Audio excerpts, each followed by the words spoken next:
one moment. Thank you. I have to protect everyone.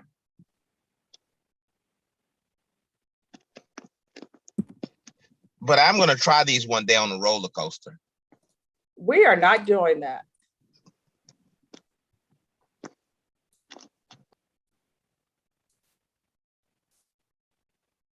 I don't think we need to see you screaming on a roller coaster.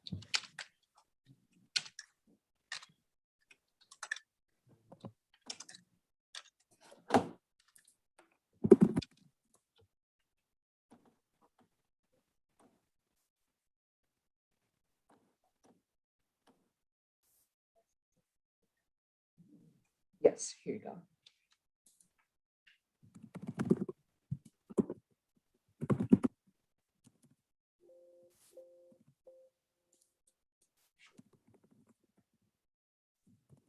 See, because I'm just wondering if, oh, just one second, I'm not muted. Just give me a moment. All right, everyone, just give me a second. My computer is running slow. All right.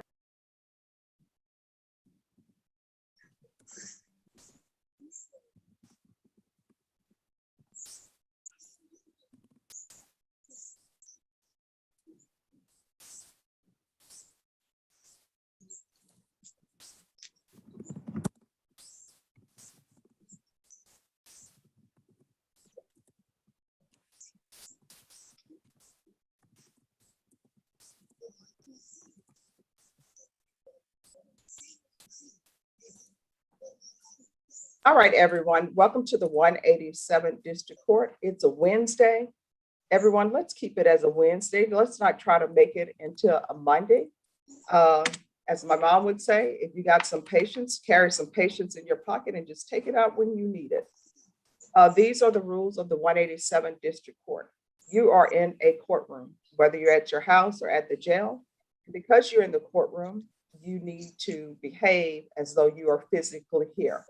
What that means is anything that you could not do if you were physically in the courtroom, you cannot do on this Zoom screen. So what does that mean? To all the inmates, you're not allowed to use the chat box. If you use the chat box, you'll be sent back. To everyone else, including the inmates, you are not allowed to use this Zoom to pick up dates. This is not The Bachelor. This is not The Bachelorette. If you want to pick up a date, you need to do that on a time that's not during court hours, or at least during the 187th District Court. To all attorneys, if you have a plea bargain agreement with the state, no matter how small the agreement is, you need to send that agreement to the court coordinator. She's listed on the Zoom as Ferguson coordinator. She will need to get all of your paperwork together. If your client is on bond, we will need your client's email address. I'm going to open up breakout rooms. When I open up the breakout rooms, it's going to invite everyone to go to a breakout room. Do not, I repeat, do not go to a breakout room unless I specifically call you by name and assign you to a breakout room. To all of those who are accused or defendants, I'm going to call your attorney's name. Your name will not be called. If you do not hear your attorney's name, it is because your attorney is Zooming in another courtroom. Trust me, your attorney will get a chance to speak with you. When your attorney goes to a breakout room, they're probably going to want to speak to the state first. So don't ask if you're supposed to be in the breakout room, because if I didn't call your name, you're not supposed to go to a breakout room. This is the order in which attorneys will appear. If you see that you're on the list and you want to go to another Zoom meeting, you're more than welcome to go to another Zoom meeting. However, if you go to another Zoom meeting and your name is called, you will be put to the end of the list. Ray Martinez, Bill Simmons, Pat Hancock, and Lee Cutter. I think you all have clients in common. James Sealaw. Everyone, please make sure you're on mute. James Sealaw, Thomas Hilly, Ben Stevenson, Cleo Marshall, Joseph Acevedo, Jesse Sanchez.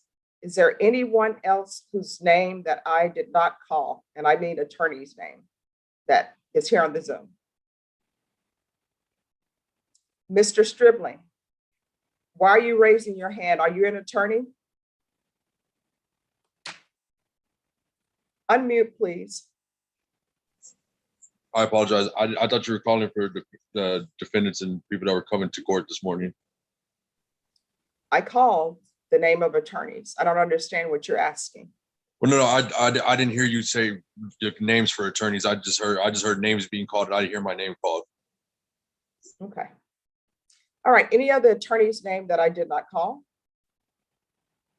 All right, then. Attorneys, what I will need from you when I call your name, I'll need the name of your client. I need to know whether or not it's criminal trial division or family violence. When I send you to the breakout room, please be patient in the breakout room because there are more defense attorneys than there are prosecutors on this Zoom screen.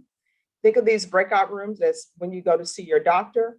When they call you to the back, you're not seeing a doctor. What is happening is they're checking your weight and your blood pressure. Ray Martinez.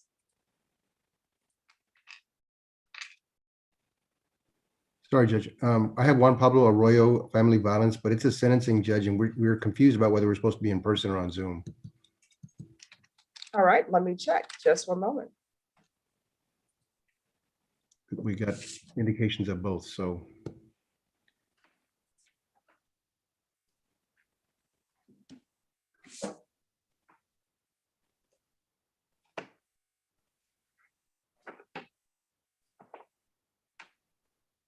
No, he can be on Zoom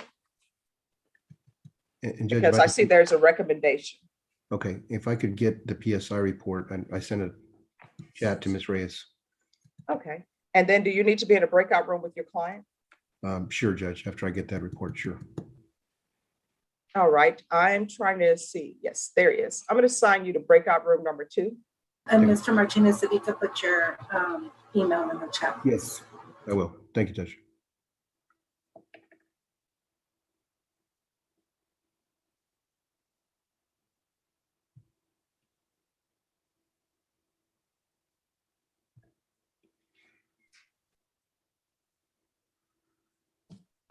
Bill Simmons.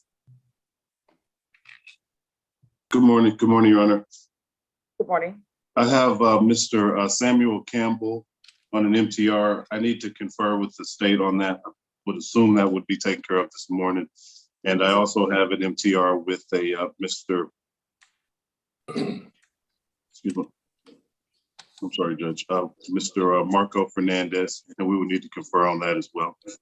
Is it criminal trial division or family violence? Both would be a criminal trial division, Your Honor. All right, I will send you to breakout room number 3. Thank you. You're welcome. All right, Pat Hancock and Lee Cutter. Good morning, Judge. I have Ty Smith. And Lee Cutter, I have Grace Derry. This was a recall from yesterday. And they're family violence cases, Your Honor, I believe. Okay. Good morning, Lee. Good morning, sir. This is to see if everyone agreed to have these tried together, Your Honor. Just one second. You say Ty Smith is your client's Yes. name? Yes, Your Honor. And you know, Judge, he comes by way of the 186. So, and it shows on the computer that he's still in the 186. And I got notice last evening about appearing in your court, which is good because we wanted the co-defendants to be together. The case is already here in the 187. All right, just give us a moment. I'm waiting for family violence to come in. All right. All right. So just hang tight. Thank you, Your Honor. You're welcome. James Sealaw. Good morning, Your Honor. Joseph Coy, C-O-Y, family violence.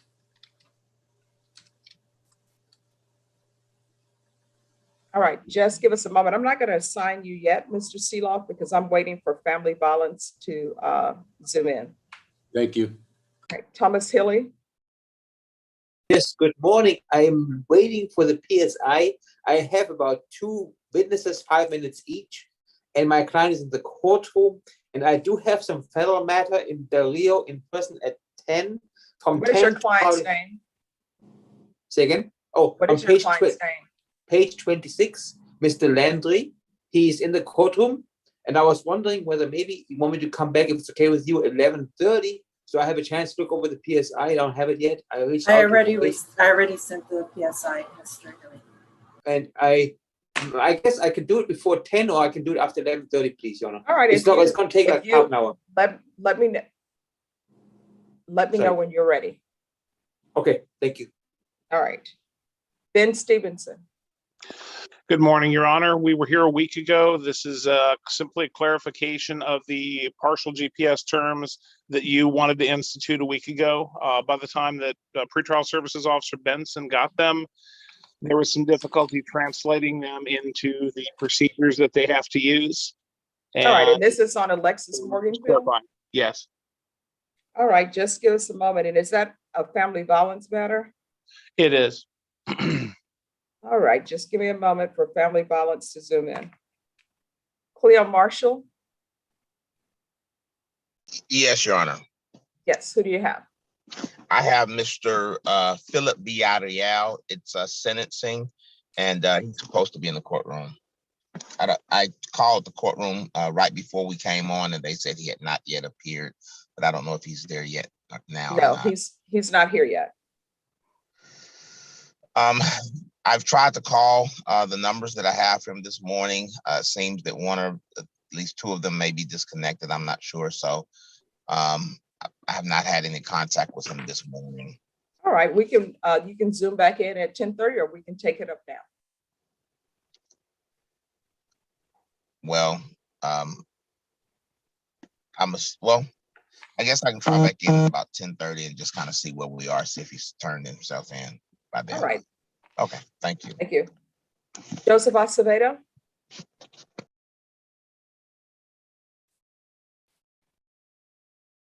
You're on mute, Joseph. PSI sentencing, I'm waiting report. All right, from the who's your CLO. client? Client is Asham Smith, SMITH.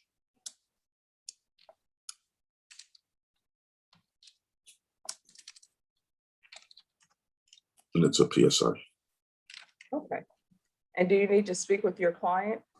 If I may speak with Ms. Reyes, the CLO. If you could just put the his email in the chat, I'll send over the PSI. Okay. Thank you. All right, and we'll see if Mr. Smith is here. He is, Your Honor. Where is he? 1 second. I'm right here. I'm here. Okay, just one moment.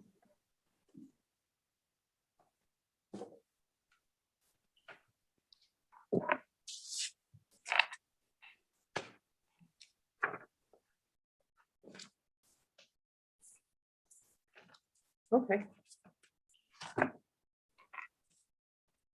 I'll send you to a breakout room then, Mr. Acevedo, with your client. Thank you.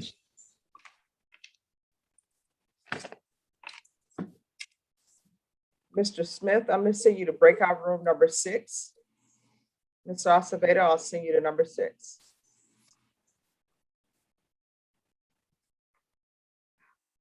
Jesse Sanchez.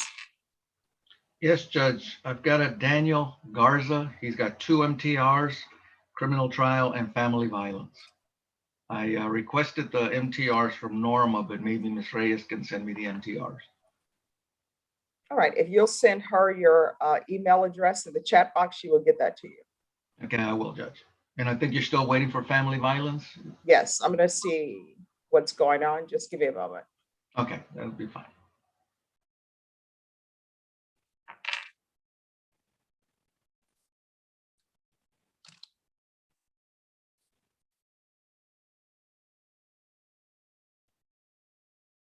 All right, and then Jesse, once you put your information in the chat box to Ms.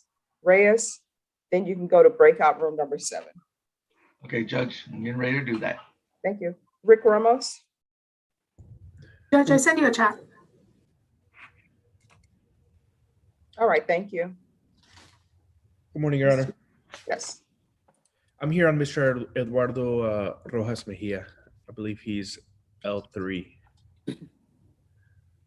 What type of case? Possession of child pornography, Judge.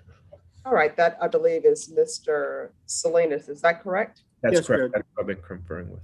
All right, I'll send you all both to breakout room number 8. Thank you, Judge. You're welcome.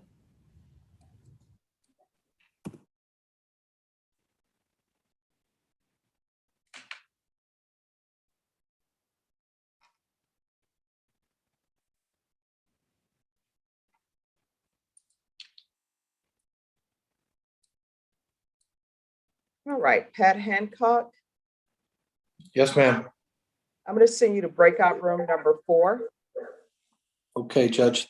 And would you like Miss Cutter in breakout room number 4 with you? Yes, that'd be great. All right, David Martin, if you could go to number 4. And then James Seeloff, I'm going to send you to number 5.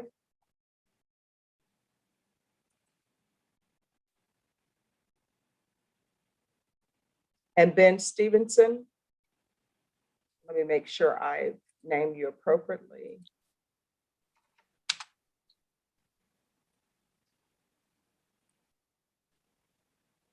I'm going to send you to number 9.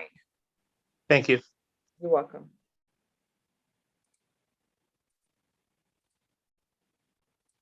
All right, Rick Ramos and Oscar Salinas, you all are back very quickly.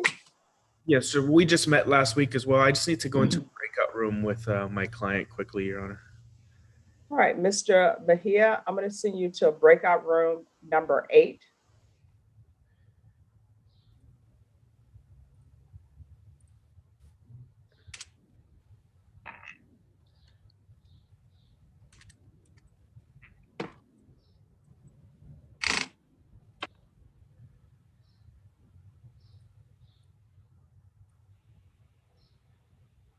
There he is. Okay.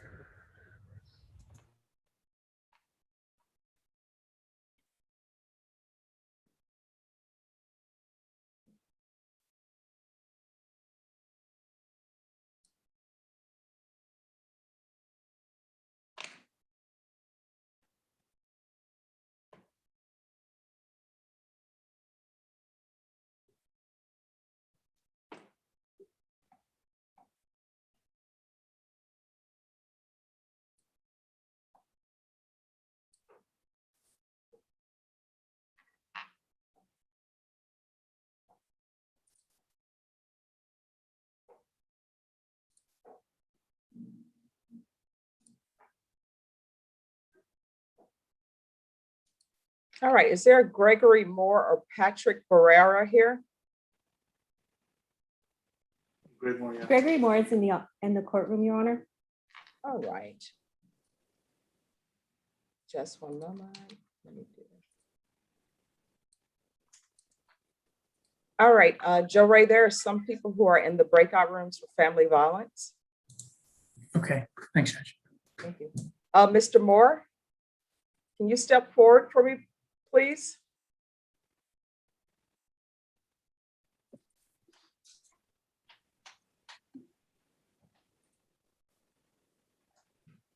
You see yourself in the All right, Mr. Moore, how are you doing? right there. All right, how you doing, young lady? Oh, I'm doing great. Thanks for calling me a young lady. I appreciate that. Bexar. A little bit back so you can see it like there. No, right here. Oh.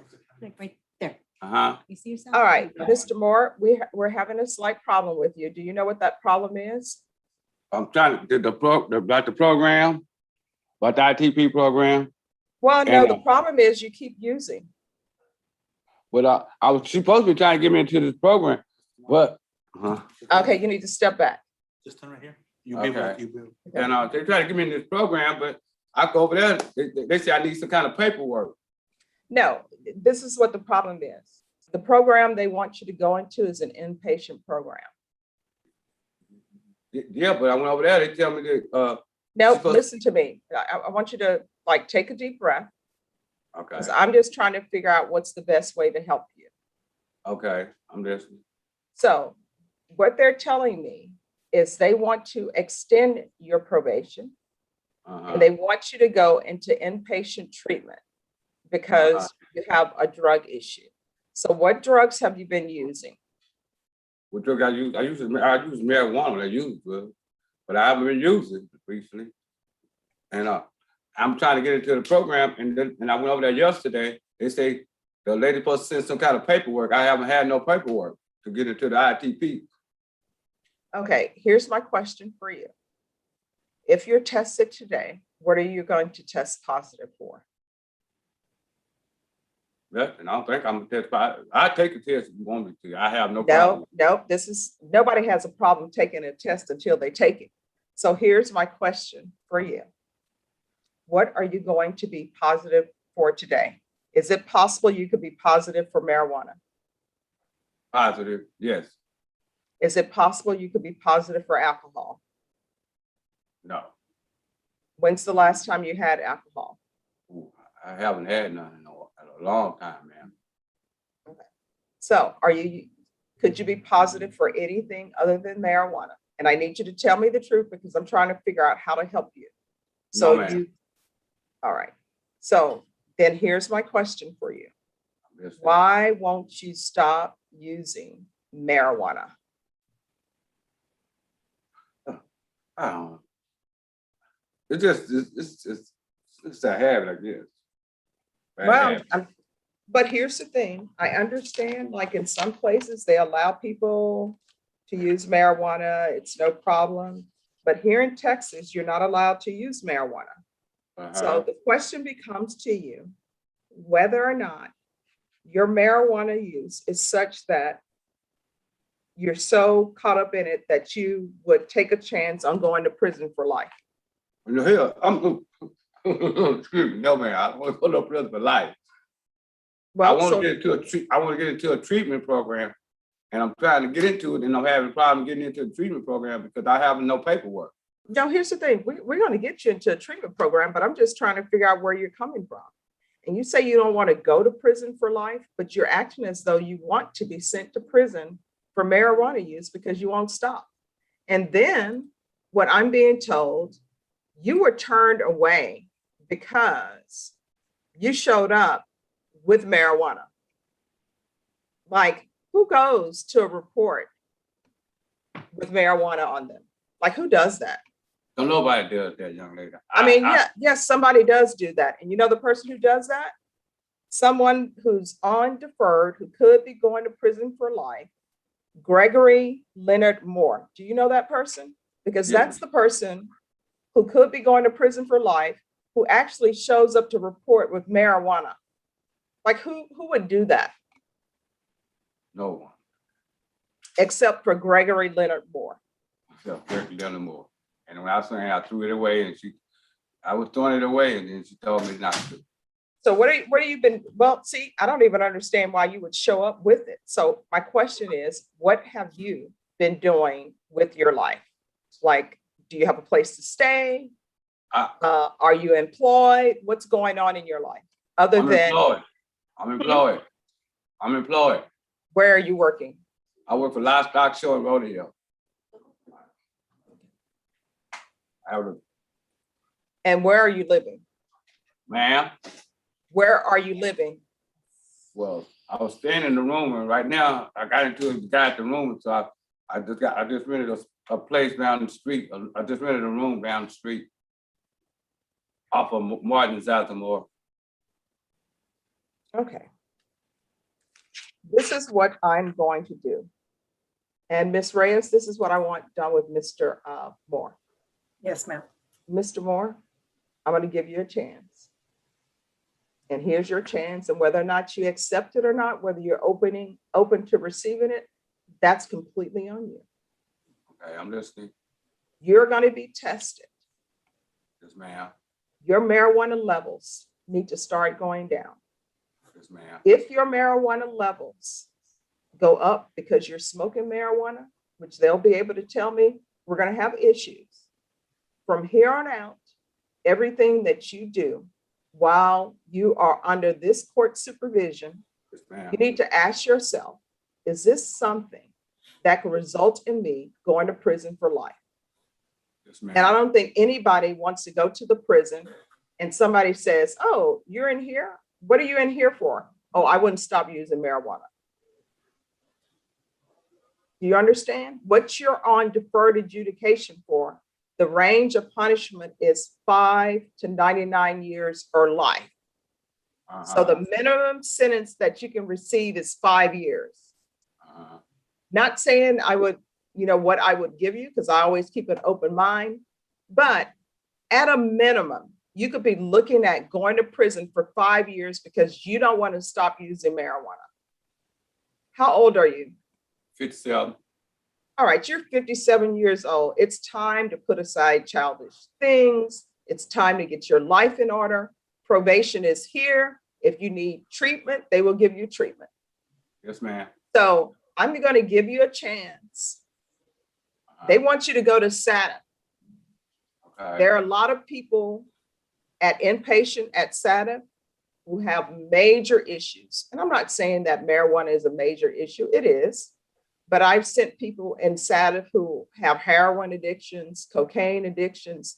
So this marijuana thing, you're going to stop using it. Yes, ma'am. If you don't, you know what's going to end up happening?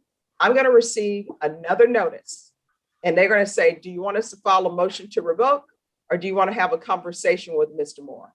And I'm going to say, if everything is in proper order, I'm going to say, file a motion to revoke. What's going to end up happening then is you will be arrested. You will be placed at the Bexar County Jail. Either you will make bond or you won't make bond. I will hear the evidence in your case. And if I find it to be true, either I will continue you, either I could send you to an inpatient facility, or either I could send you to prison up to life. Do you understand? Yes, ma'am. So we're going to stop with this nonsense.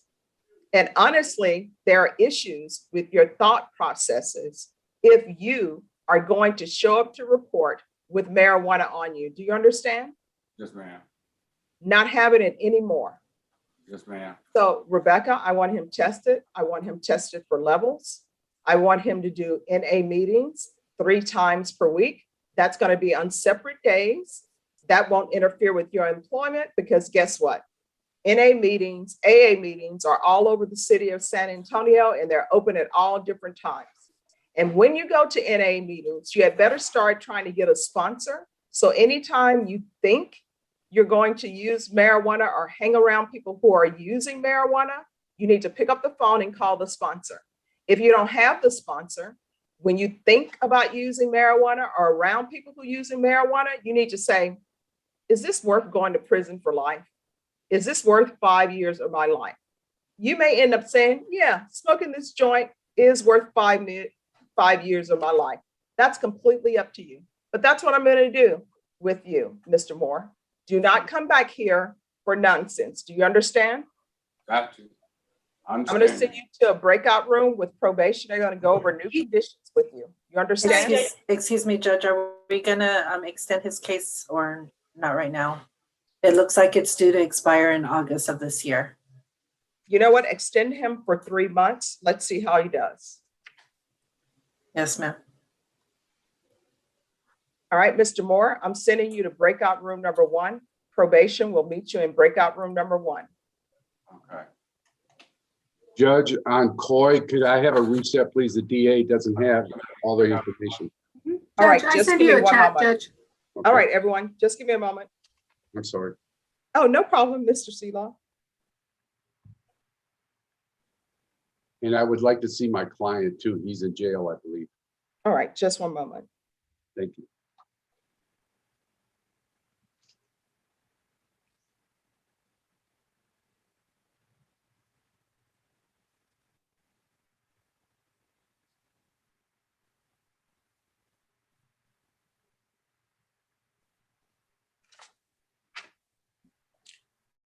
All right, Mr. Seeloff, do you mind if I have Ted Wood go before you? He has a Go ahead. doctor's appointment. Sure, go ahead. All right. Ted Wood, where are you?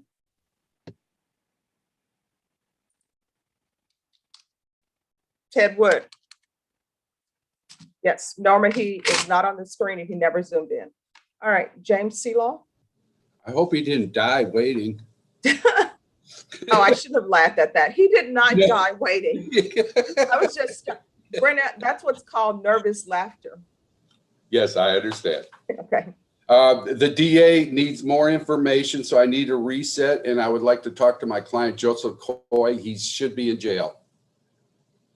All right, Norma, on Mr. Coy, did they tell you what information they are waiting on? Is it family violence cases? It's a family violence. It was from Mr. Joel Ray Garcia. All right, Norma, can you give them a 30-day reset, please, on Mr. Joseph Coy? Yes, ma'am. Thank you. All right, she's going to give you a date. And after I talk to my client, may I be excused? Yes, but you'll need to have him come back to the main room, and let me see if we have him on the screen. Okay. Yeah, your client is not on the screen yet. He's in jail. Yes, they're probably having, July 29th. okay. Yeah, okay, I got that. All right, if you want, we can see where he is on the list to be brought over. Okay. All right, Norma, can you check on where Mr. Coy is? Yes, ma'am. Thank you. It's Joseph Ernest Coy.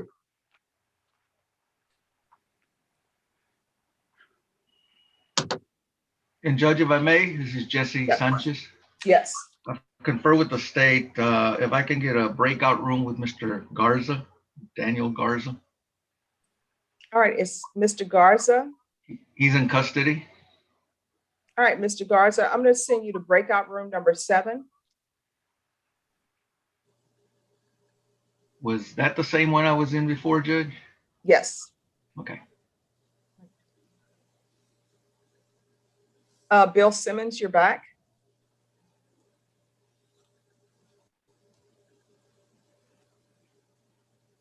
Okay.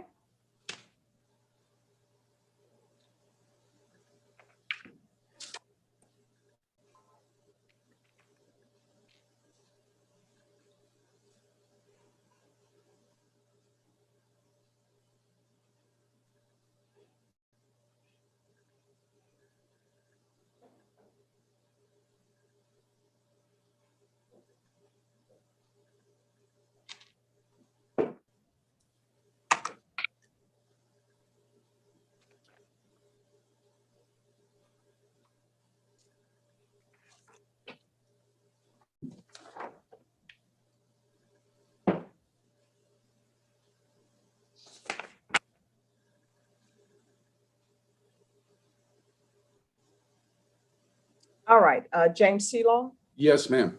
your client didn't make the list to be brought over. I'm sorry. Okay.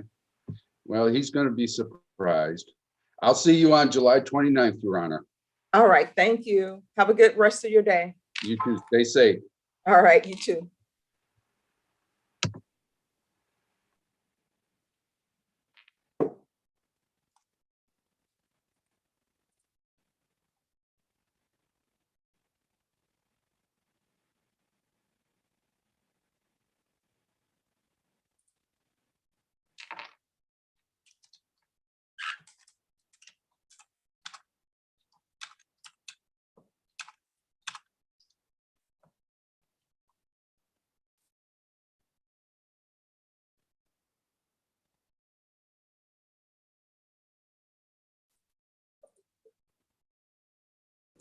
Judge, I sent you an email as well. Yes, I've responded. And I'll put you something in the chat. Yes, ma'am.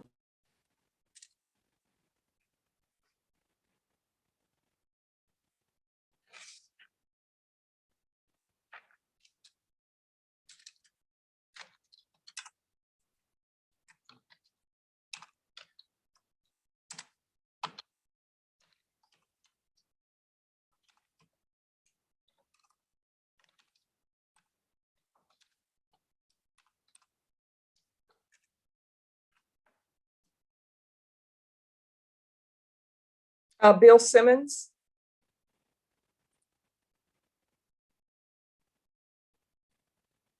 Okay.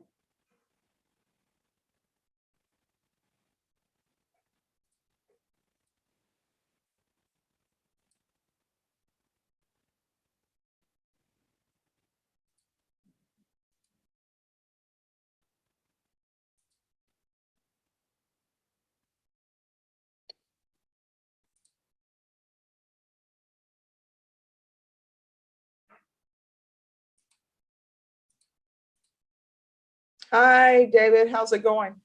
Good. Send you a chat. How are you this morning? Yes. I've been over in the 186 trying to take care of a couple pleas over there too. I understand Mr. Dash is kind of ready to go on this. Meredith, I need to get the paperwork from you. Can't hear you. Oh, Meredith, we can't hear you. I'm sorry, Judge, did you call me? Yes. Are you ready? Yes, Judge, we're ready for the MTR. We just need the, we're gonna alter and amend, so I think we need the paperwork just for the appeal form. Is your client pleading true? Yes, Judge. All right, then you need to send that information to Ms. Ferguson so she can give the paperwork to you. So I did, Judge. And can I be placed in a breakout room with my client briefly, Your Honor? All right. Bill, can I just get an email address for your client, please? He's in jail. He's in jail. Okay, thank you. All David, right. you should be receiving it shortly. Sorry about that. Oh, no worries. Okay, thanks. I'll look for that. And Judge, if I can, while I'm waiting on that paperwork, can I get back over to the 186 because I'm waiting on some stuff for there. I can get everything signed and forwarded to everybody, and then I can pop in here when I'm done with over there. Yes. That's more trying to hold my feet to the fire. Yes. So I'll be back as soon as I can. Thank you. All right, thank you. Thank you. All right, Mr. Dash, your attorney is going to go to another court very quickly, and then he'll zoom back in here, okay? Yes, Your Honor. Thank you, ma'am. All right, you're welcome. All right, Ben Stevenson, you are back. Your Honor, I accidentally lost my Zoom connection, so I tried again. I'm not sure if we need to confer with the state. This simply has to do with what you said on the record a week ago and what pretrial services understood. All right, So thank we don't have any quarrel with anything you said on the record. It's just that what was written down on the order was understood by pretrial services in a way that I don't think you intended. So I mean, I Bailey think my writing was clear. I thought it was Norma, clear too. I believe Officer Benson was supposed to be on Zoom with us this morning. all right, we're going to have what I'm them told. come in.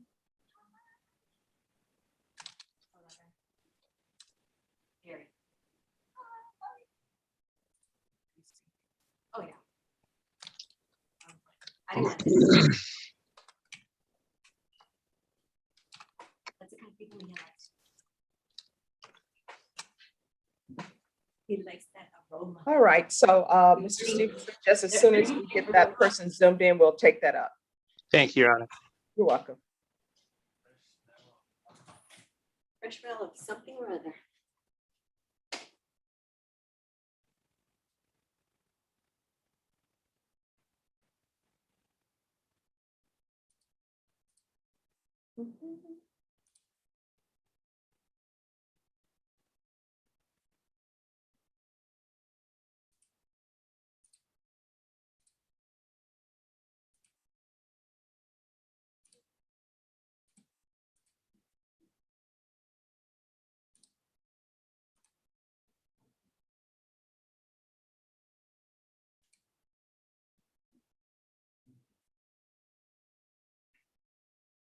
All right, everyone. Well, as soon as I receive paperwork or somebody tells me they're ready to proceed, we will proceed.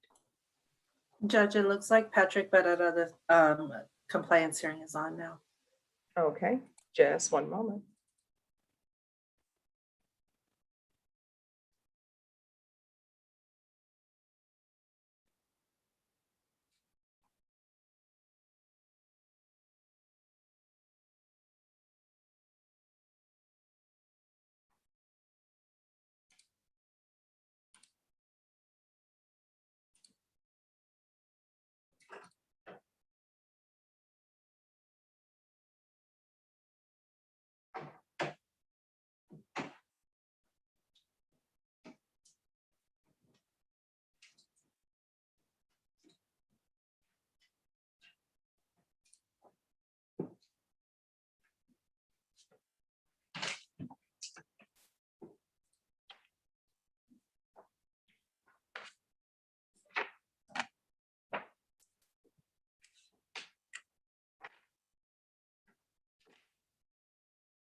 All right, Mr. Barrera.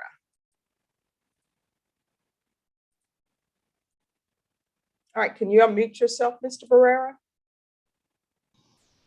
Yes, ma'am. All right, Mr. Barrera, I've been given a supplemental report. What do you think the issue is with you? Well, I still have the drug class that I need to finish. Why are you not doing that? When I was finally set up for it, I was on the way in and I got a flat tire. And I took a picture, I sent her an email with the picture, and she said that we'll reschedule, but I guess there was a misunderstanding because we're still doing the Zoom meetings. I guess that changed When the was next this month. flat tire? It was downtown. No, when? Oh, like 4 months ago. All right, so we are 4 months since you've had a flat tire. I'm assuming you don't currently have a flat tire, right? No, I don't have a vehicle at all anymore. All right, then I'm assuming VIA has transportation, correct? Yes, ma'am. So why are you not taking care of things that you need to take care of?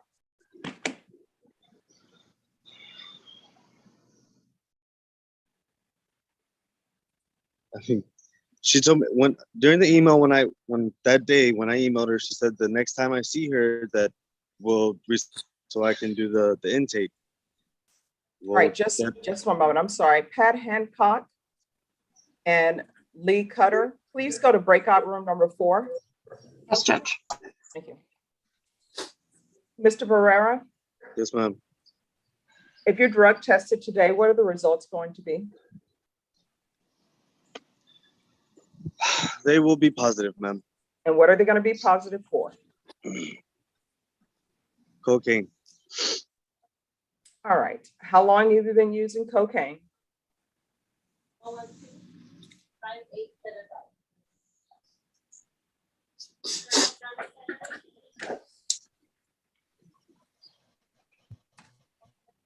Yes. How long have you been using cocaine? When's the last time you used cocaine? I think that's better. All right. Find a stationary place, please. Stop moving around. Find a stationary place. When is the last time you used cocaine? 2 days ago. All right. And the children you have, are these children staying with you? No, ma'am. All right. Well, that's probably a good thing because somebody who's used cocaine should not have children with them. You understand? Yes, ma'am. I agree. So how often do you use cocaine? Within the past couple months, it's been a lot lately. Why are you using?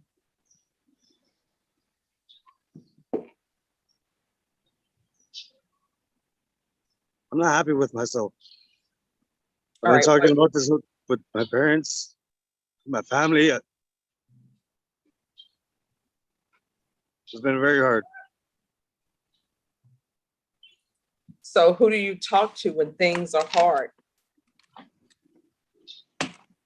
This is the first time I've actually started talking to somebody. They've been wanting me to go get help for years. I never did it. And I finally asked my parents, and I asked Miss Thatcher the last time I went in if there's counseling or something I can do before I do something stupid. All right. So here's the thing, Mr. Barrera, you're going to have to get your life together. If you don't get your life together, there are going to be consequences for that. Do you understand? Yes, ma'am. Nobody can help you if you don't want to help yourself. Do you understand? Yes, ma'am.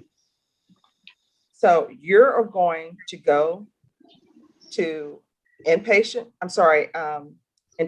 outpatient treatment. You're going to get that done today. Do you understand? Yes, ma'am. You're going to get on a VIA bus and you're going to make that happen. And you're going to go to NA meetings. And I want you to do NA meetings 4 times per week. Do you understand? Yes, ma'am. So what else do you need from the court? It was just the class and my fines.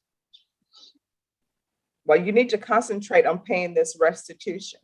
So this individual, you owe restitution, I believe, to them still. So you need to make sure you get that paid, okay? That was paid. That was already paid, ma'am. Oh, so the restitution has been completely paid Yes, off? ma'am. Yes, All ma'am. right. Well, I want you to concentrate on your sobriety. So we're going to get you to intensive outpatient treatment. You're going to do that today. I'm going to want NA or AA meetings 4 times per week. And that needs to be done on different days. If you feel as though you need NA or AA meetings more than 4 times a week, then you do it more than 4 times a week. You need to do what you need to do to maintain your sobriety. And I'm going to tell you what I tell everybody else. You do drugs, you run away from your problems. When you stop running, guess what? The problem that you had before you did drugs, before you started running, it's still going to be there. It's best to talk to somebody and address the problem that you have. You understand? Yes, ma'am. Probation is trying to help you. I'm trying to help you. And if there are some mental health issues that need to be addressed or some counseling that needs to be done, then they will help you with that as well. But they can't help you if you keep it a secret to yourself. You understand? Yes, ma'am. All right. Is there anything else you need from me? No, ma'am. All right. Judge, Good luck. his case needs to be extended. His case is due to expire in July. So the intensive outpatient is usually an 8-week program, depending on when they're able to get him into the program again to restart it. The problem is he can't be extended anymore. Oh, okay. Yeah. Okay. I just wanted to let you know. No, I appreciate it. But we're going to get him some help. And Mr. Barrera, even though you may not be able to be extended, the court is still here. If you need help, there are still resources that will be available for you. But for the time that you are on probation in this court, you're going to stop using drugs and you're going to get your life together so you can be a good role model for your children. You understand? Yes, ma'am. All right, I'm going to send you to breakout room number 1. Probation will meet you there. Ted Wood? Good morning, Judge. Yes. I'm here on Mr. Stribling. Is it criminal trial division or family violence? Yes. This is a violation report, violation of a bond/protective order. Okay. I think probably a family violence case, Judge.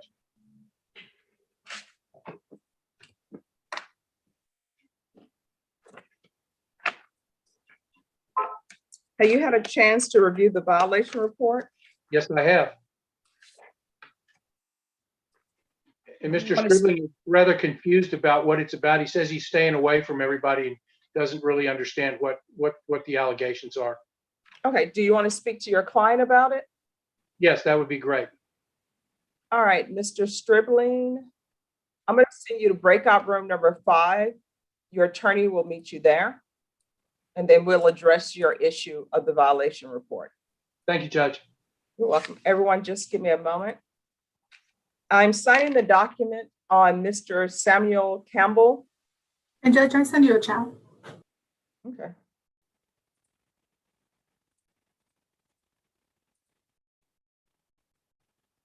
All right. Did you say Samuel Campbell, Judge? Yes. Interesting. I represent him in the CPS case. Oh, wow. Look at the 187 bringing people together. For Richard Garcia, who do you have? Judge, I have Corey, oh man, I just got a brain. Corey Sr. Judge, can you put me in a breakout room with Richard real quick? All right, Richard, I'm going to send you to a breakout room number 2. Thank you. You're welcome. All right, Ray Martinez, you're ready on Juan Pablo? Yes, Your Honor. All right, who are the parties on Juan Pablo? It's a family violence, Judge.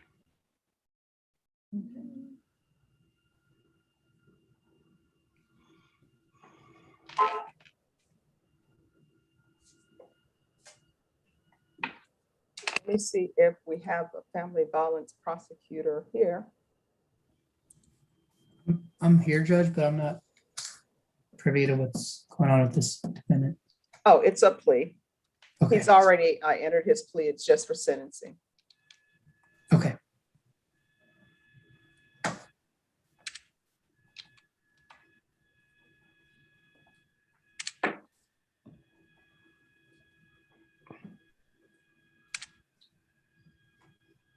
Mr. Arojo, you need to show your video.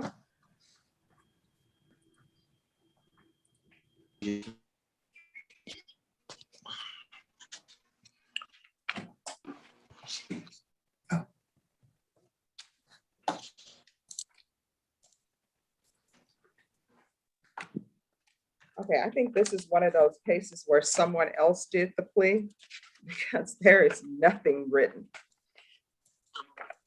So my understanding before we go on the record, the plea was in 2020 CR 8731. Is that correct? If that's the burglary rehabilitation, yes, Judge. All right, and then the other case was to be taken in consideration. Okay.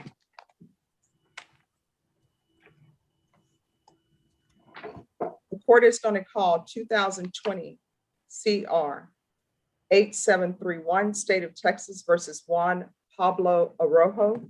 Could I have parties announced for, your client disappeared. I'm sorry, Judge. All right, find a stationary place. Yes, ma'am. Court is calling 2020 CR 8731. State of Texas versus Juan Pablo Arojo. Could I have parties announced for the record for the state? Jory Garcia. For the defense? Raymond Martinez. And are you Juan Pablo Arojo? Yes, Your Honor. We're proceeding by video. Any objections to us proceeding by video? State? No, Your Honor. Defense? No, Your Honor. We're here for sentencing. The defendant entered a plea to count 2, which was assault, family choking, strangulation. According to the plea bargain agreement, the state is recommending deferred adjudication, taking 2020 CR 7802 and County Court Cause number 629042 into consideration. Restitution of $1,600 to Gabrielle Mendez. No contact with Gabrielle Mendez, and there's an affirmative finding of family violence, and $1,500 is probated. Have both parties had a chance to review the PSI report? State? Yes, Judge. Defense? Yes, Your Honor. Are both parties ready to proceed? Yes, Your Honor. Yes, Your Honor. All right. State, you've recommended deferred adjudication. Is that correct? Yes, Judge, that's correct. Defense? Judge, the issue I'd like to speak to is the no contact order. I noticed from the PSI, Ms. Mendez has indicated that she'd like that changed to no harmful. They do have 2 children, and it's become very difficult for both of them to have to go through their parents in order to facilitate whether it's visits or support or other involvement that my client needs to have with the complainant. In his explanations in the PSI, Judge, he admits his culpability in many respects, and he's accepting the consequences of his actions. We're just asking the court to follow the plea agreement and to change the no contact to no harmful. In addition, Judge, he's on GPS, and we'd ask the court to terminate that period of supervision on GPS. He's been on it for a good long time. All right, let's start off with State. Do you have any objections to the removal of the GPS? No, Your Honor, we don't. That wasn't part of the agreement. All right, then the GPS will be removed.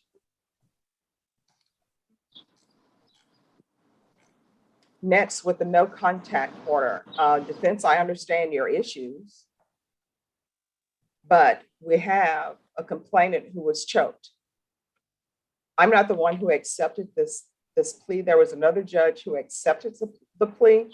However, I've read the stipulations, and there are issues with your client, and your client has not been into any type of treatment.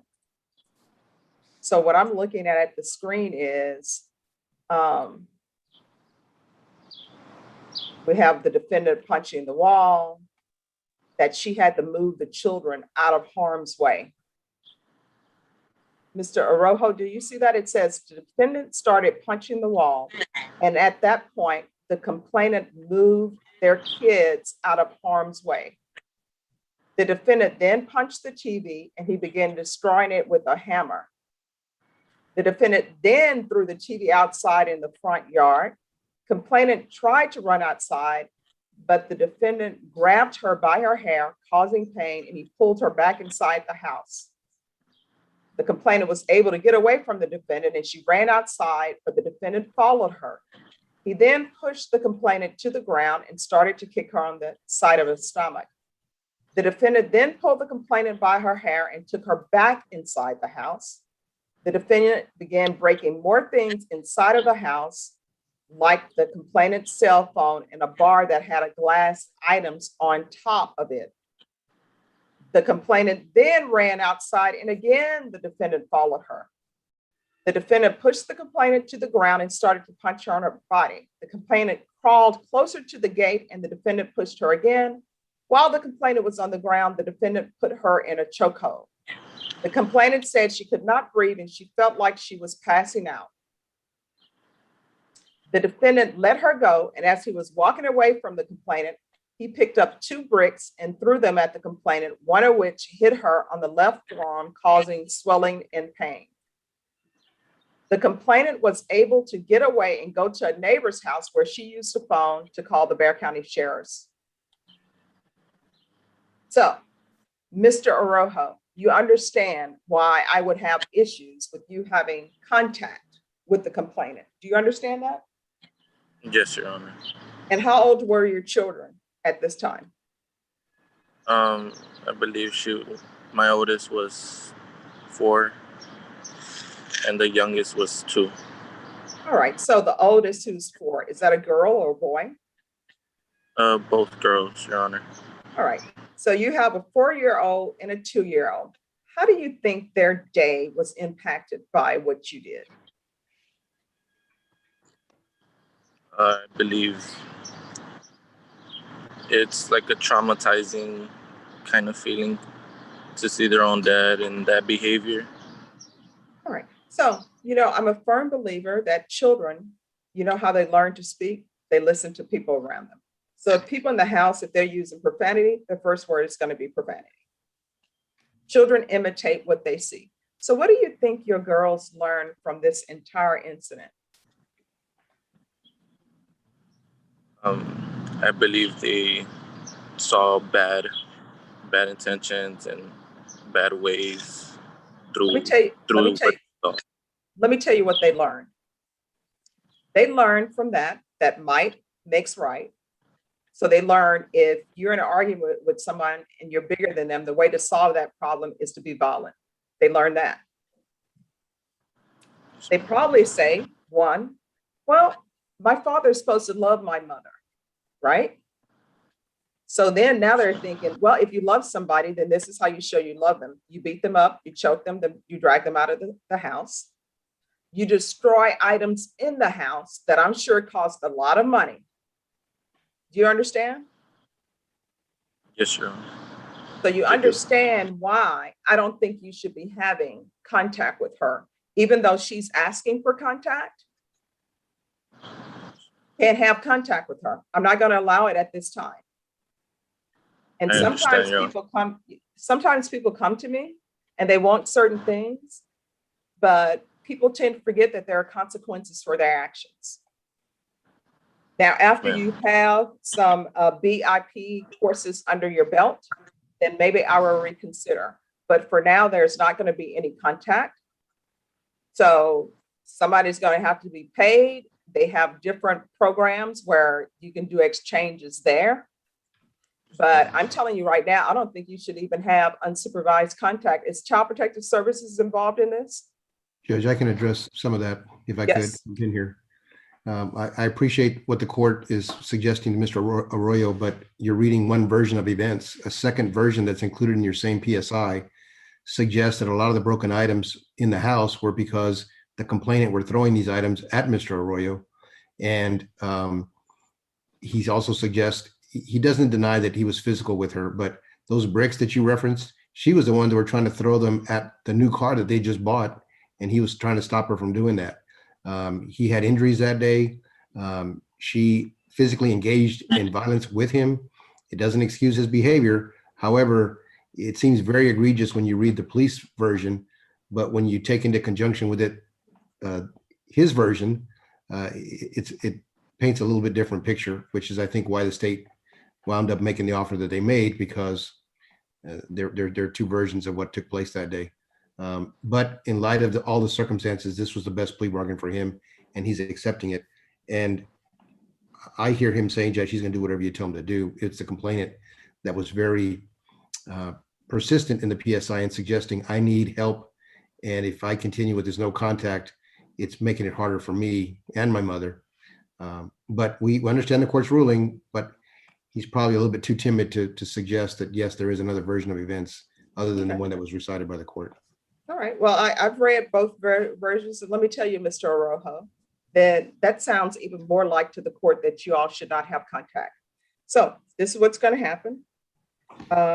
I'm going to grant your application for deferred adjudication. I'm going to sentence you to 4 years deferred adjudication. The GPS is to be removed. $1,500 fine, that's probated. Take in consideration 2020 CR 7802, County Court Cause number 629042. No contact with Gabrielle, Gabrielle Mendez. Affirmative finding of family violence. 100 hours of community service restitution. The BIPP course. CPS compliance if applicable. Proof of employment within 30 days. No employment as a home health care provider or with minors.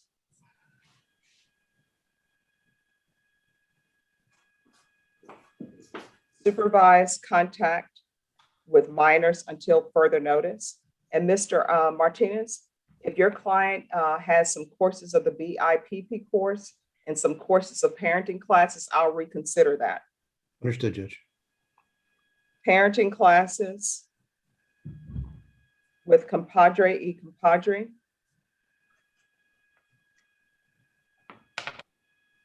Regular reporting by Zoom. Or Mr. Orojo, if something happens with your Zoom and you can't Zoom, it'll have to be in person, okay? Yes, Your Honor. Mr. Orojo, if you're drug tested today, what are the results going to be? Negative, Your Honor. We'll do random UAs or the patch. It's your choice whether you want to do the patch or whether or not you want to do random UAs. Your attorney can explain that to you, and probation will tell you the difference in cost. I give people that opportunity because if it's random, sometimes you're busy, but with the patch, you already know what set date it's going to be. Okay. All right, Mr. Orojo, is there anything else you need from the court in order to be successful? No, Your Honor. All right. And Mr. Martinez, did you want to address this $1,600 fine, or was that something, it seems that it's already agreed to, the $1,600 restitution? I think that's restitution, Judge. There's no doubt that there were items that were broken, including the television. So I don't think we were disputing that issue. If that's the number they came up with, we're going to agree to pay it. All right. So restitution of $1,600 to Gabrielle Martinez. Rebecca, is there anything else that Mr. Orojo needs? Did you want to do field visits? Yes.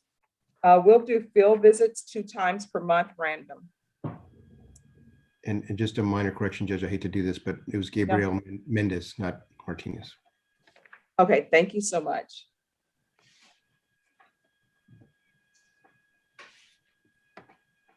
All right, and that's $1,600 restitution to Gabrielle Mendez.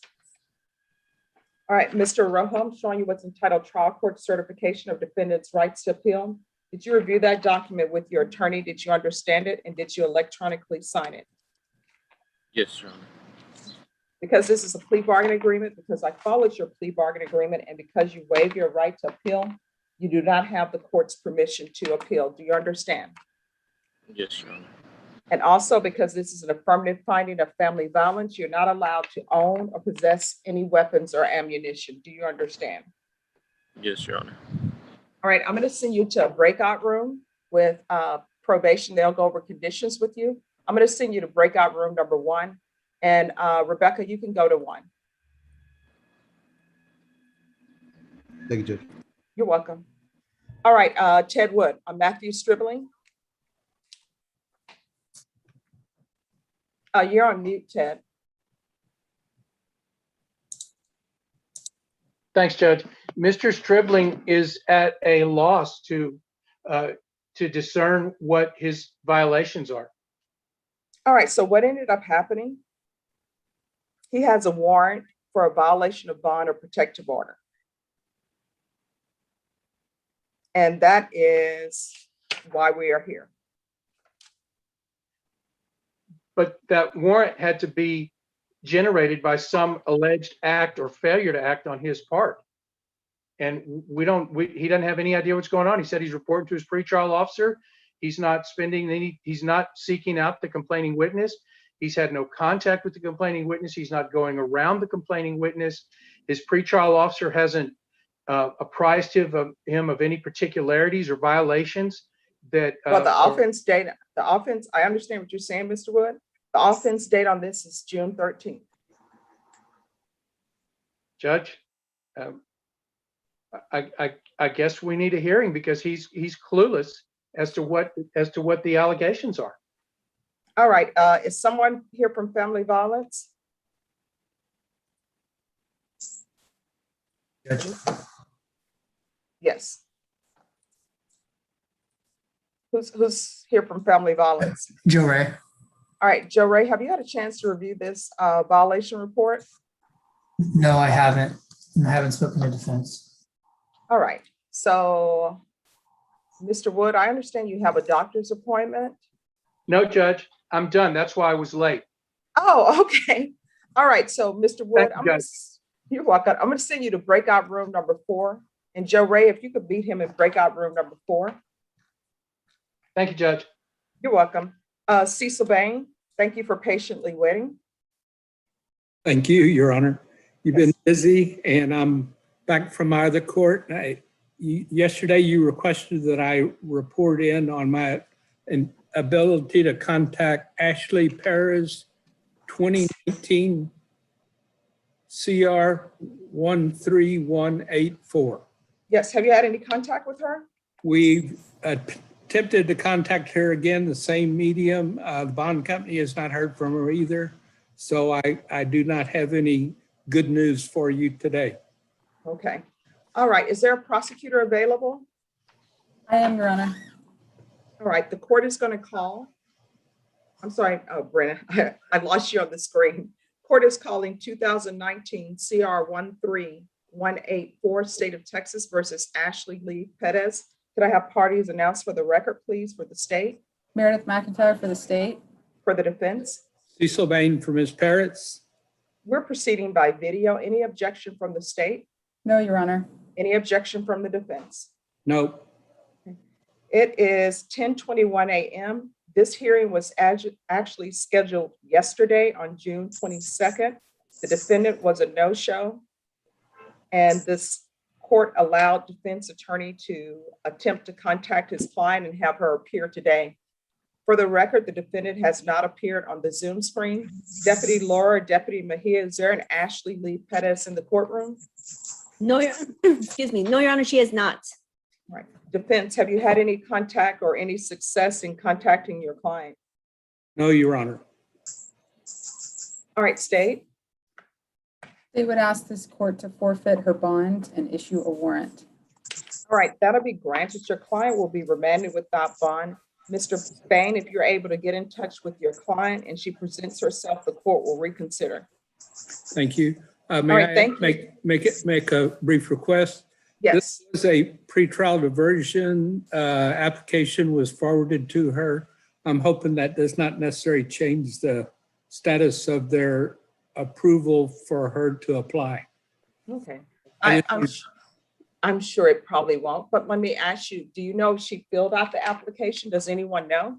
Yeah, If she's completed it? she said she completed it the last time right after we sent it to her, and it was not accepted, and then we sent it again. I made that announcement yesterday, Your Honor, so that was the last communication I had with her. So I'm just trying to put something on the record so that if I do hear from her, I'll be able to tell her the status of the case. No problem. State, is there any way you can check to see what is the status of that? So just give us a moment, Mr. Bain, if you can stay on for a little bit more. I'll look into it, Your Honor. I didn't mean to do that. They did check yesterday, Your Honor, and said they did not show that it had been returned again. Okay. Save everybody some trouble. All right. And then Pat Hancock and Lee Cutter. David Martin said that he was going to grab a file. David Martin, are you back? Be excused, Your Honor. Oh, yes, you may be excused, Mr. Bain. Have a great day. Thank you, you too. I'm back. You should be getting emails with dismissals for their cases. Okay, everyone, just give me a moment. I sent one and the other one should be coming in just a second. So Mr. Hancock on Ty Smith, I just signed that. So you and your client are excused. Thank you, Your Honor. Thank you, David. Take care, Pat. And then Ms. Cutter, I'm just waiting for that email to come through. You can wait until the email comes through on my end, or either you and your client can be excused. I sign everything as it is presented to me, so it shouldn't be a long wait. Thank you, Judge. May we be excused? Yes. Thank you, David. I appreciate it. All right, and to the clerks, there should be paperwork on Campbell.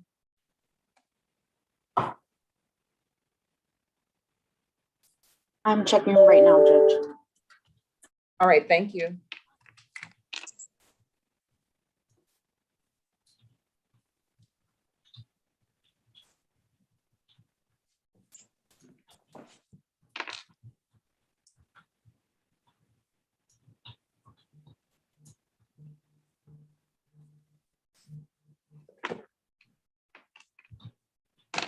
Oh, and Norma, I received an email from Mr. Anton Hayek on Cordova, but we've already heard that case, so I'm not sure what he's requesting. Give me 1 second. All right, thank you.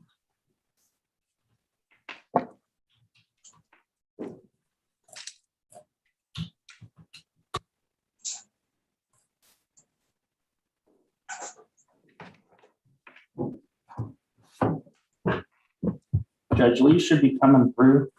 And I have a 10:30 Zoom on John Foley's capital murder that's set tomorrow with the family. So I'm going to hop out and hop back in when it's done. Sure, no problem. And I do have the email on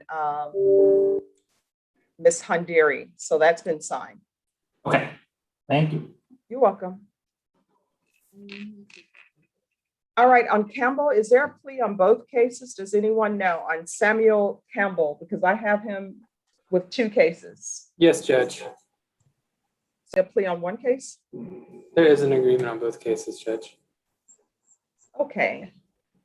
So we're missing, is it to be continued? Yes, Judge. All right. Where's Bill Simmons? Bill Simmons. Okay. we'll Yes, wait. Your Honor, I'm here. All right, where's Mr. Campbell?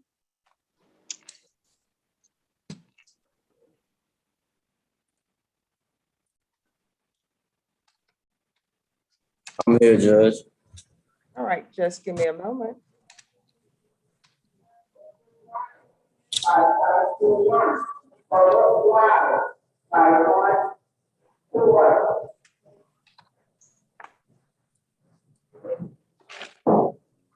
right, the court is calling 2020 CR 11346 and 2021 CR 0008W State of Texas versus Samuel Eugene Campbell. Can I have parties announced for the record for the state, Hunter Morris. for the defense? Attorney Bill Simmons for defense. All right, and are you Mr. Campbell? Yes, ma'am. We're proceeding by video. Any objections from the state? None from the state, Judge. Any No objections objections. from the defense? No objection, Your Honor. Mr. Campbell, at each of these cause numbers, I'm showing you what's entitled motion to enter adjudication of guilt and revoke community supervision. Did you review those documents with your attorney and did you understand them? Yes, ma'am, I did. And cause number 2020 CR 11346, are you the same Samuel Eugene Campbell who was placed on deferred adjudication for the offense of possession of a controlled substance, penalty group 1, less than 1 gram, on January 5th, 2021 for a period of 4 years? Is that you? Yes, ma'am. And are you the same Eugene Campbell who was placed on deferred adjudication in 2021 CR 0008W for the offense of unauthorized use of a vehicle on January 5th, 2021 for a period of 4 years? Yes, ma'am. Defense, do you have any objection to the state reading an allegation? And your client's answer to that allegation is for both motions. Any objections? No objection, Your Honor. All right, state. Yes, Judge. In cause 2020 CR 11346, the allegation number is 45. And in cause 2021 CR 0008W, the allegation is number 38. In Bexar County, Texas, the defendant Samuel Eugene Campbell did then and there fail to report weekly via Zoom months of January 2021 through March 2021. All right, how do you plead in both of the motions, Mr. Campbell? True or not true? True. State. They would waive and abandon the remaining allegations, Judge. No objection, Your Honor. Mr. Campbell, did you understand by pleading true to violation 38 and 45, the court could find it true, grant the motion, find you guilty in each cause, and sentence you up to 2 years in the state jail facility in each cause? Did you understand? Yes, ma'am. Knowing that, do you still wish to plead true to violations 38 and 45? Yes, ma'am. The court then will find violations 38 and 45 true. Is there an agreement? There is, Judge. We'd ask that this court deny the motion to revoke and amend the conditions in both cases to include a beginning period of 12 months GPS tracking and referral to ISP gang supervision. All right, is that the agreement? Yes, Your Honor. All right, Mr. Campbell, why are you not reporting? Do you want to go to the state jail facility? When I got released from Bexar County, I got transferred to another facility. And when I got released from that facility, I was not put on GPS monitor that I was supposed to be put on, and I was not given any of my paperwork that I was supposed to receive when I left Bexar County. So I didn't have the proper paperwork to contact my probation officer, and the numbers that I had given her to contact, or him or her to contact me on, I never got any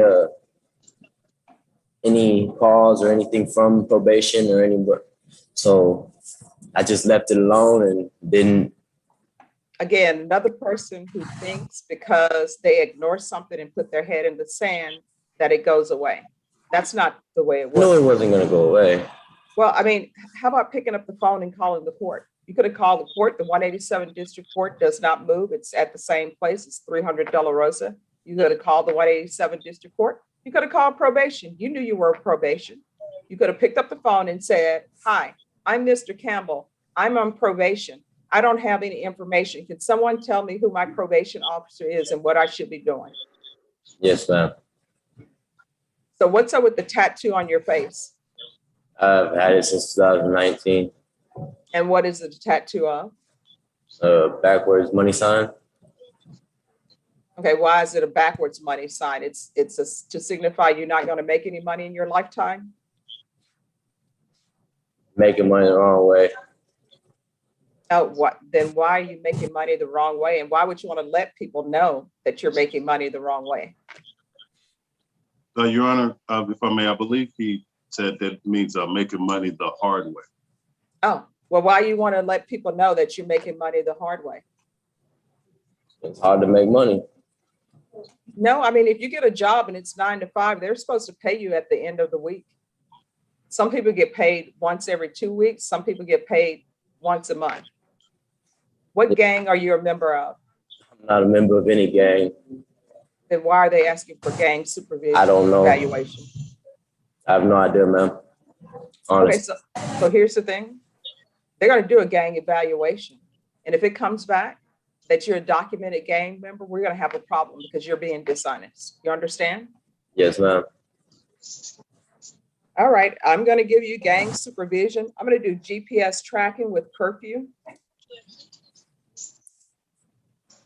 And I'm going to give you a curfew of 6 p.m. So that means when the street lights come on, you had better be wherever you need to be. Do you understand? Yes, ma'am. All right, I'm going to have any drug issues with you? No, ma'am. All right, then we'll close the record. Rebecca? Honor, Yes. just to confirm for Mr. Campbell's understanding, on the GPS, so he does work, he works some construction and he works, sometimes they work overnights.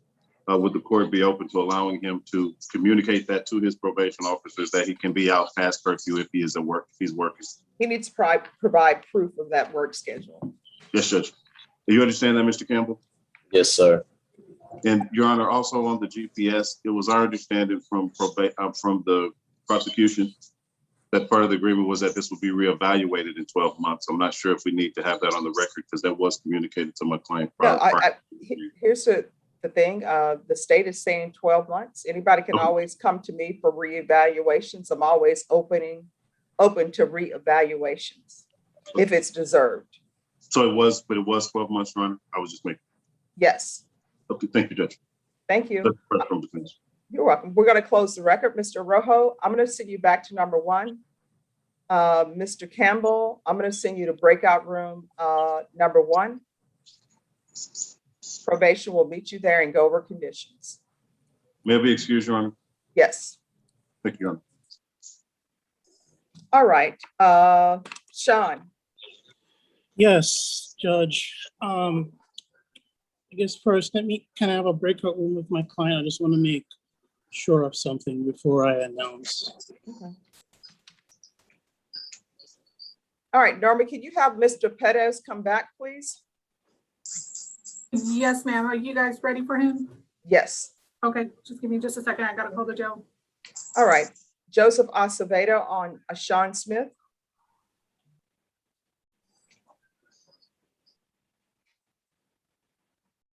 All right. While he gets that ready, Ted Wood on Matthew Stribling. Have you had a chance to speak with the state? Judge, I've spoken with Mr. Garcia. We've gone over what he has. I spoke to Mr. Stribling about the allegations. He is clueless, so we're really in a little bit of a quandary about how to proceed here. And we're basically coming back to the court, asking for the court's direction. All right, well, let me ask you this. State, were you able to provide him a police report or something with the violation of protective order? Oh, you're on mute, Joe Ray.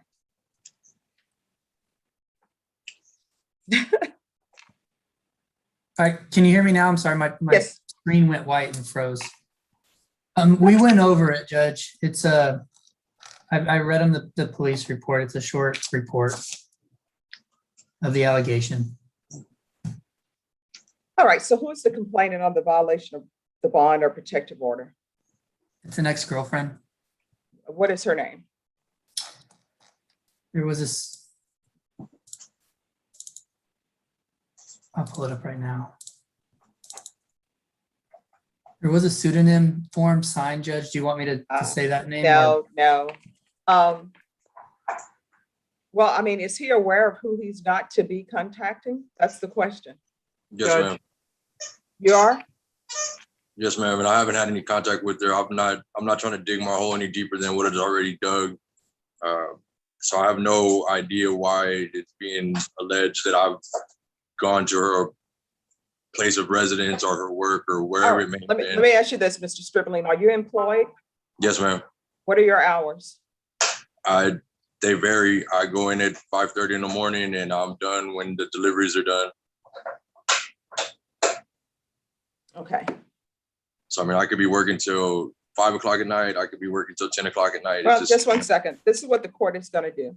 Court is going to continue on bond with the same conditions of no contact with Amanda Ray, Poveda, no possessions of firearm, and I'm going to put you on GPS, and it will be GPS tracking. Judge, can the court waive the fees on that? They won't let me do it because it's a third party, but I'll put on here waive fees and place on indigent status. Thank So you, let Judge. me know if there's an issue. Thank you, Judge.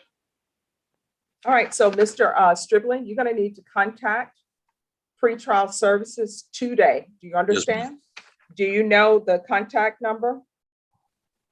I have the number to my officer. Yes, you need to call your officer today. Mr. Wood, it's 335-8916. 335-8916. Yes, he needs to call them today. This will be in the system today. So Mr. Stribling, you need to put on the GPS. We will track you and you know who you're not supposed to have contact with. So make sure that it doesn't show up that you're having contact. Do you understand? Yes, ma'am. All right, thanks for coming in on short notice, Mr. Stribling. Mr. Wood, thank you for coming in, but I like to address these violations quickly. Thank you, Yes, ma'am. Judge. Thank you for your courtesy. All right, you're welcome. Everyone, just give me a moment, please. Thank you, Your Honor. You have a good day. Thank you, you too, and you're both excused. Thank Yes, you, ma'am. Judge.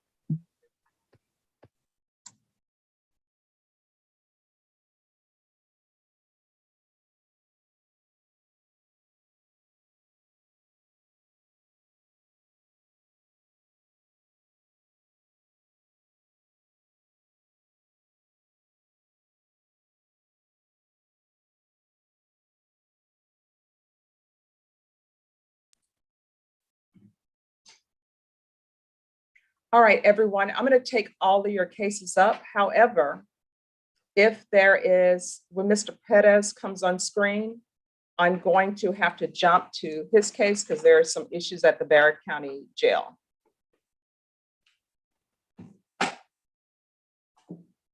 And just give me a moment.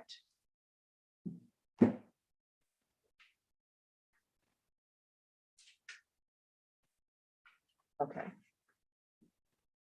Sean Dawes. Yes, I'm here, Your Honor. All right, I'm going to need you not to go anywhere. There have been some issues at the jail. So as soon as he comes on screen, we're going to take up his matter. Okay, thank you, Your Honor. Judge, if I may, this is Jesse Sanchez. Mr. Yes. Garza is on the screen and Yes. two MTRs and we're ready. You should have the paperwork. All right, let me see. Clerks, do I have the paperwork on Daniel Garza? I do. Okay. Yes, I just put it in your folder. All right, thank you. Your Honor, Yes. could Mr. Ramos and I approach on Mr. Riojas Mejia? Okay, just, yes. Yes, so Mr. Ramos and I last week met to go over some of the evidence. The evidence comes from a Google download off the cloud. Additionally, there were 18 devices that were seized from Mr. Rojas. Those devices are still being extracted.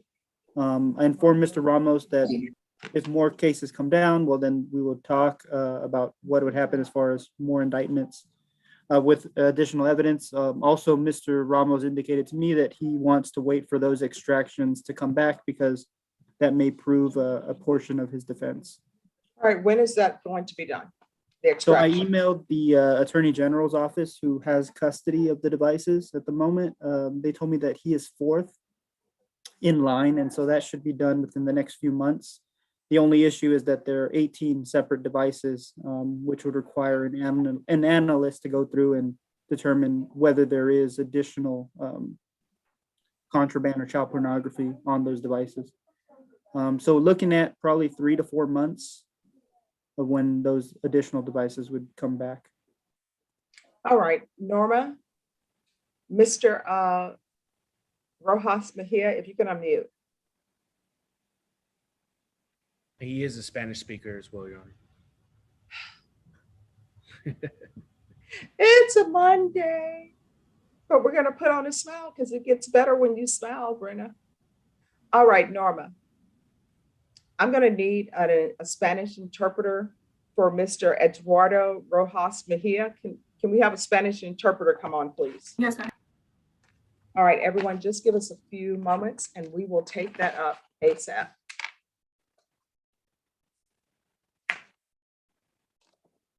And then who are the parties on Daniel Garza? Jesse Sanchez for Mr. Garza, and Mr. Garcia is the DA.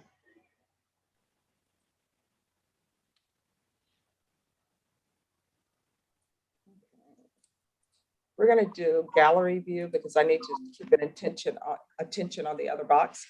The court is calling 2019 CR 11485 and 2020 CR 2493, State of Texas versus Daniel Garza. Could I have parties announced for the record, please, for the state? Joey Garcia for the state. For the Jesse defense. Sanchez for the defense. And are you Mr. Garza? Mr. Garza, could you unmute for me, please? Yes, ma'am, I'm here. All right, we're proceeding by video. Any objections from the state? No, Your Honor. Any objections from the defense? No objections. Mr. Garza, I'm showing you what's entitled Defendant's Consent to Appear by Video. Did you review that document with your attorney? Did you understand it? And did you electronically sign it? Yes, ma'am. Yes, ma'am, I did. And each of the cause numbers, the court will find that the defendant has knowingly and voluntarily consented to appear by video. And each of the cause numbers, I'm showing you what's entitled Motion to Revoke Community Supervision. Did you review that document with your attorney? Did you understand them? Ma'am, I did. In 2019 CR 11485, are you the same Daniel Garza who was placed on community supervision for assault, family choking, strangulation on September 17, 2020 for a term of 10 years? Yes, ma'am. And are you the same Daniel Garza who was placed on community supervision in 2020 CR 2493 for the offense of possession with intent to deliver controlled substance, penalty group 1 grams to 4 grams on September 17, 2020 for a term of 10 years? Yes, ma'am. All right, everyone, just give me a moment, please.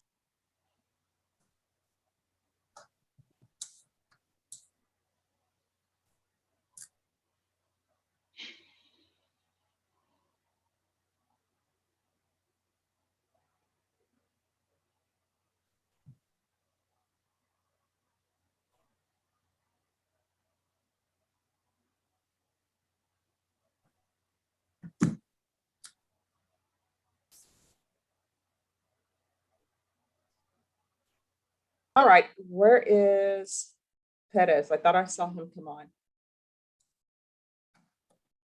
All right.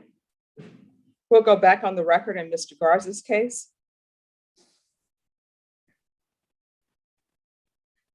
All right, defense, any objections to the state reading the allegation?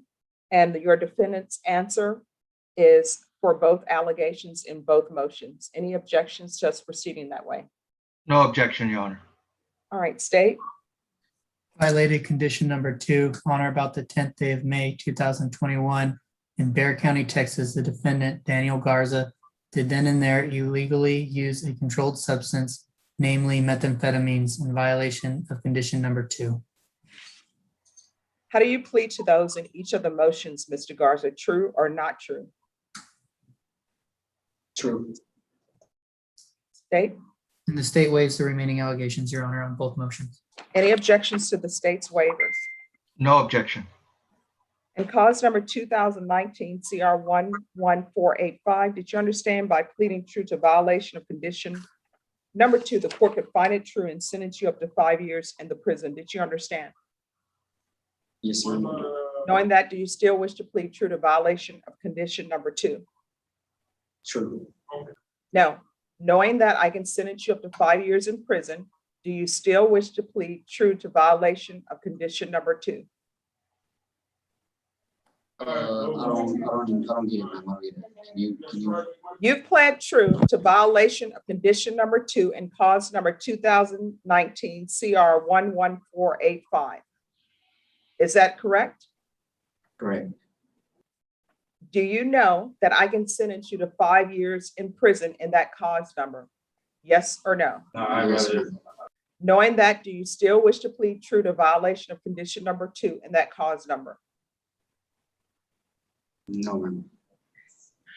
All right, I'll send you to breakout room to speak with your client. Okay, thank you, Judge. You're welcome. Mr. Garza, I'm going to send you to breakout room number 5. Mr. Sanchez, I'll send you to 5. Okay, thank you, Judge. Sure. And the interpreter is here. Everyone, just give me 2 minutes, please. Good morning, Your Honor. Good morning.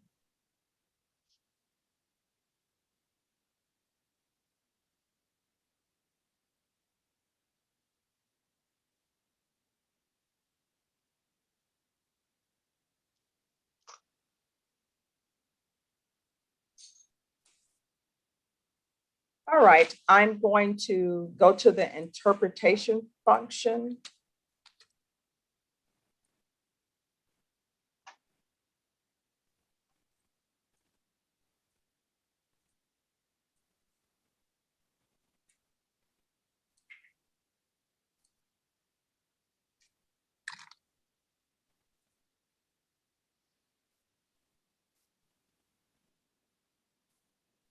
All right, could everyone turn their interpretation to English? And Norma, can you make sure at the jail that they have him on the appropriate channel, please? Yes, ma'am.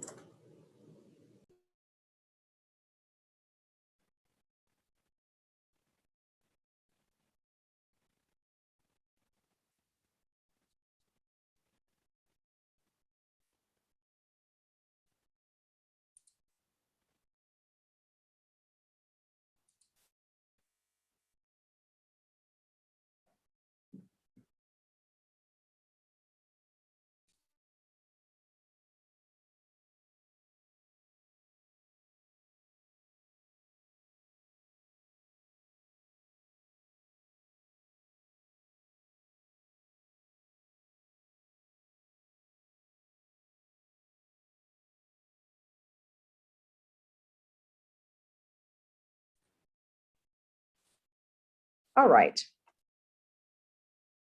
The court is going to call. See. Court is calling 2021 CR 3351, 2021 CR 3353, and 2021 CR 3352, State of Texas versus Eduardo Ernesto Rojas Mejia. Can I have parties announced for the record for the state, Oscar Salinas for the state of Texas. for the defense? Rick Ramos for the defense, Your Honor. We're proceeding by video. Any objections from the state? No objection from the state. No. Any objections from the defense? No, Your Honor. Mr. Rojas Mejia, do you have any objections with us proceeding by video? No. We have an interpreter here. Ms. Abrams, if you could raise your right hand for me, please. Do you solemnly swear or affirm you will faithfully translate from English into Spanish and Spanish into English, so help you God? And for the record, the interpreter is Arlene Abrams. State Defense, you're requesting a reset because there needs to be extractions. Is that correct? That's correct, Judge. Currently, the Attorney General's office has 18 devices that were seized in connection with this case. Those devices are being extracted. based on the results of those extractions, there may be additional cases that come down, or there may be possible defenses that Mr. Ramos would explore. All right. And off the record, both the defense and state informed me that they believe it will take at least 3 months. However, the court is going to reset this for 45 days for an update on discovery. Is there any objections from the defense with the 45-day reset? No, Your Honor. State, any objections? No, Judge. All right, Ms. Ferguson, can you give me a 45-day reset on Eduardo Rojas Mejia for discovery, please? Yes, ma'am. We can come back either August 13th or August 20th, Judge. All right, defense, August 13th or August 20th. Let me just look at my calendar quickly, Your Honor. I believe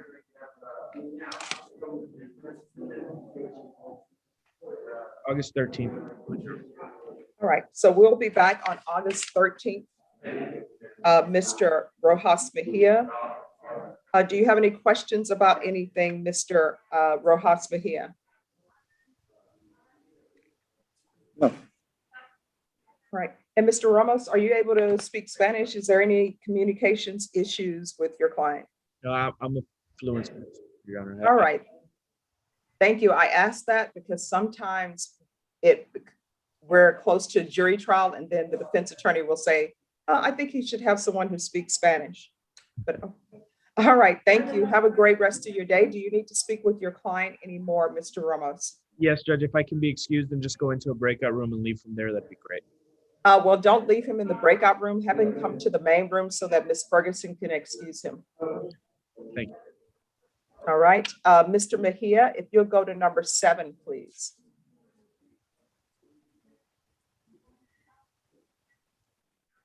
Gracias. Janata, that's all I know. May I be Judge, and I excused? sent you a chat. Thank you for coming. Yes, have a great rest of your day. Great, thank you. Y'all have a good one. All right, Oscar, you're excused. Thank you. And are we ready to go back on the record on Daniel Garza? Yes, Judge. He was telling me that he couldn't hear you that well. Okay. All right, Mr. Garza. All By right, pleading true to violation of condition number 2 in each of these cause numbers, did you understand that the court could find it true, grant the motion, and sentence you up to 5 years in the prison in each of these cause numbers? yes, ma'am. Knowing that, do you still wish to plead true to violation of condition number 2 in each of these cause numbers? Yes, Then in each of the cause numbers, the court will find violation of condition number 2 true. Is there an agreement? Yes, Judge, we request that the motions be denied, alter and amend, adding status for 180 days. That is also probation's recommendation. That is the agreement, Your Honor. All right, Mr. Garza, are you asking the court to follow that agreement? yes, ma'am, I am. Then the court will follow your agreement, alter and amend conditions to include SATA. If SATA is not available, then it will be ISF, cognitive and substance abuse tracks.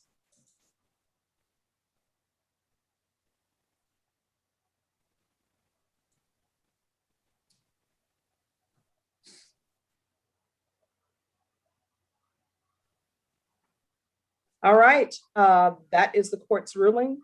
Mr. Garza, you had better start doing better. Probation is here to help you, but they can't help you if you don't tell them there's an issue. From here on out, every decision you make, you need to ask yourself, is this something that could potentially result in me going to prison for 5 years? Do you understand? Yes, ma'am, I do. All right. Ms. Reyes, how long would it take for him to be transferred to SATA? Let me check on the wait times.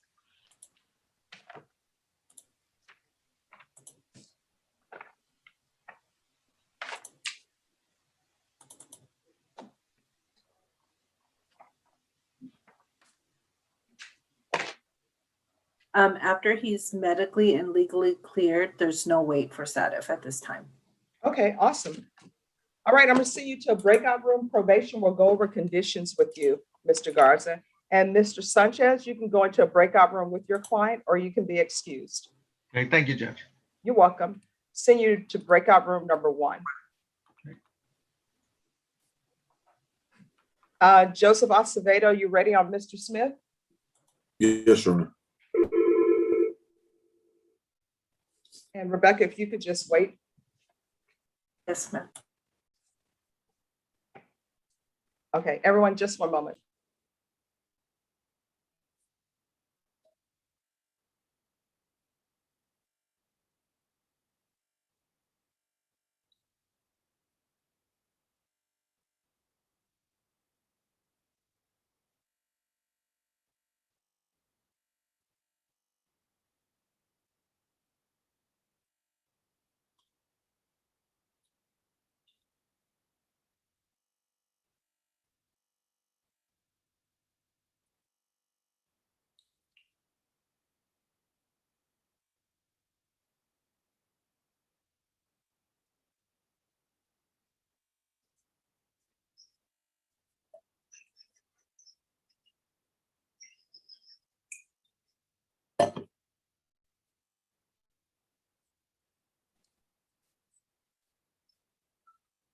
All right, Mr. Acevedo on a Sean Smith. Mr. Smith, can you unmute yourself and show your video for me, please?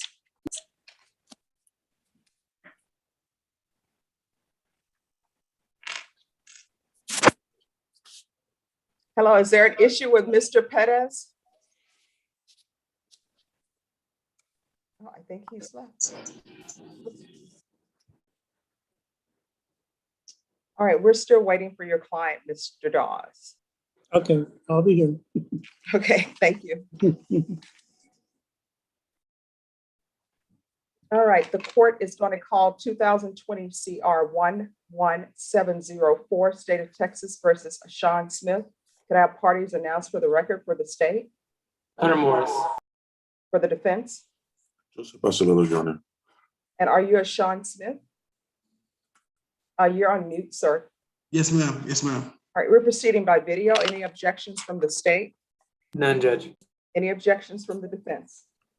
No, Your Honor. And the court will note for the record that the defendant entered a plea on May 12th, and that was done by video as well. According to the plea bargain agreement that was reached on count 2 of the indictment, punishment was to be assessed at 5 years in the prison. The state recommends community supervision, but opposes deferred adjudication. Have both parties had a chance to review the PSI report? Yes, Judge. We have, Your Honor. Your Honor, further at this time, Any Mr. objections? Mr. Smith wishes to withdraw the application for deferred and just proceed with the probation, subject to court approval. Thank you. Mr. Smith, are Yes, you ma'am. asking to not be placed on deferred adjudication? Yes, ma'am.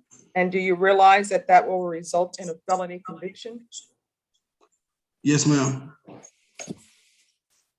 All right, any objections to the defendant being allowed to withdraw his application for deferred adjudication?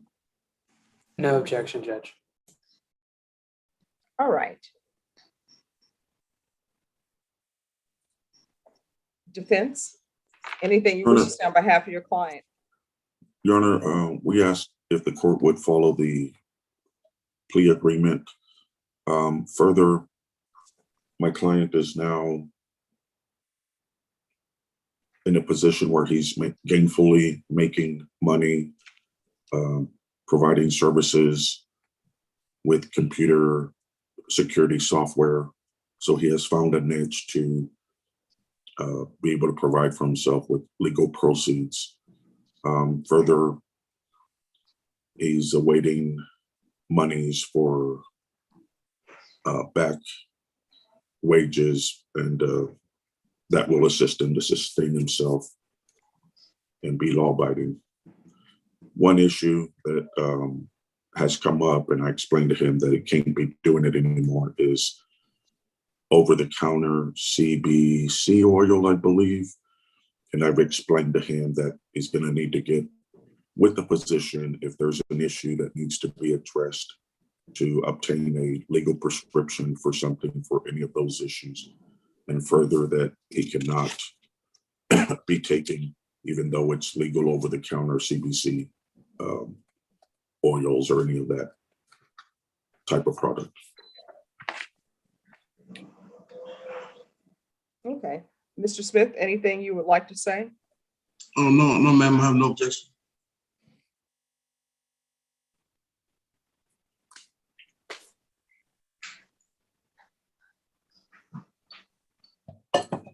All right, this is what the court is going to do. The court will follow your agreement, sentence you to 5 years in prison, suspended and probated for 5 years, $1,000 fine, that will be probated, gang supervision evaluation, taking consideration, night mag number 609496, the MRT, 120 hours of community service restitution, or you can pay $7.25 per hour to the San Antonio Food Bank. UA testing for levels, proof of employment within 40 days, no employment with minors or as a home health care provider, regular Zoom reporting, field visits, random, 2 times per month,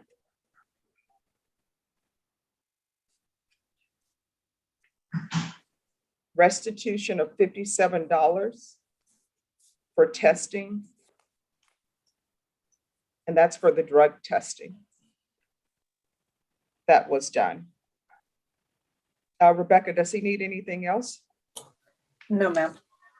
Mr. Smith, do you need anything else from the court in order to be successful on this probation? No, ma'am. I'm going to show you what's entitled Trial Court Certification of Defendant's Rights to Appeal. Did you have a chance to review that document with your attorney? Did you understand it, and did you electronically sign it? Yes, ma'am. Because this is a plea bargain agreement, because I followed your plea bargain agreement, and because you waive your right to appeal, you do not have the court's permission to appeal. Do you understand? Yes, ma'am. And also, because this is a felony conviction, you're not allowed to own or possess any weapons or ammunition. Do you understand? Yes, ma'am. All right, Mr. Smith, from here on out, every action that you take, you need to ask yourself, is this an action that could result in me going to prison for 5 years? You understand? Yes, ma'am. All right, Mr. Smith, I'm going to send you to breakout room number 1. Probation will meet you there. And Rebecca, you can go to 1. And Norma, can you let them know that L3 can go back?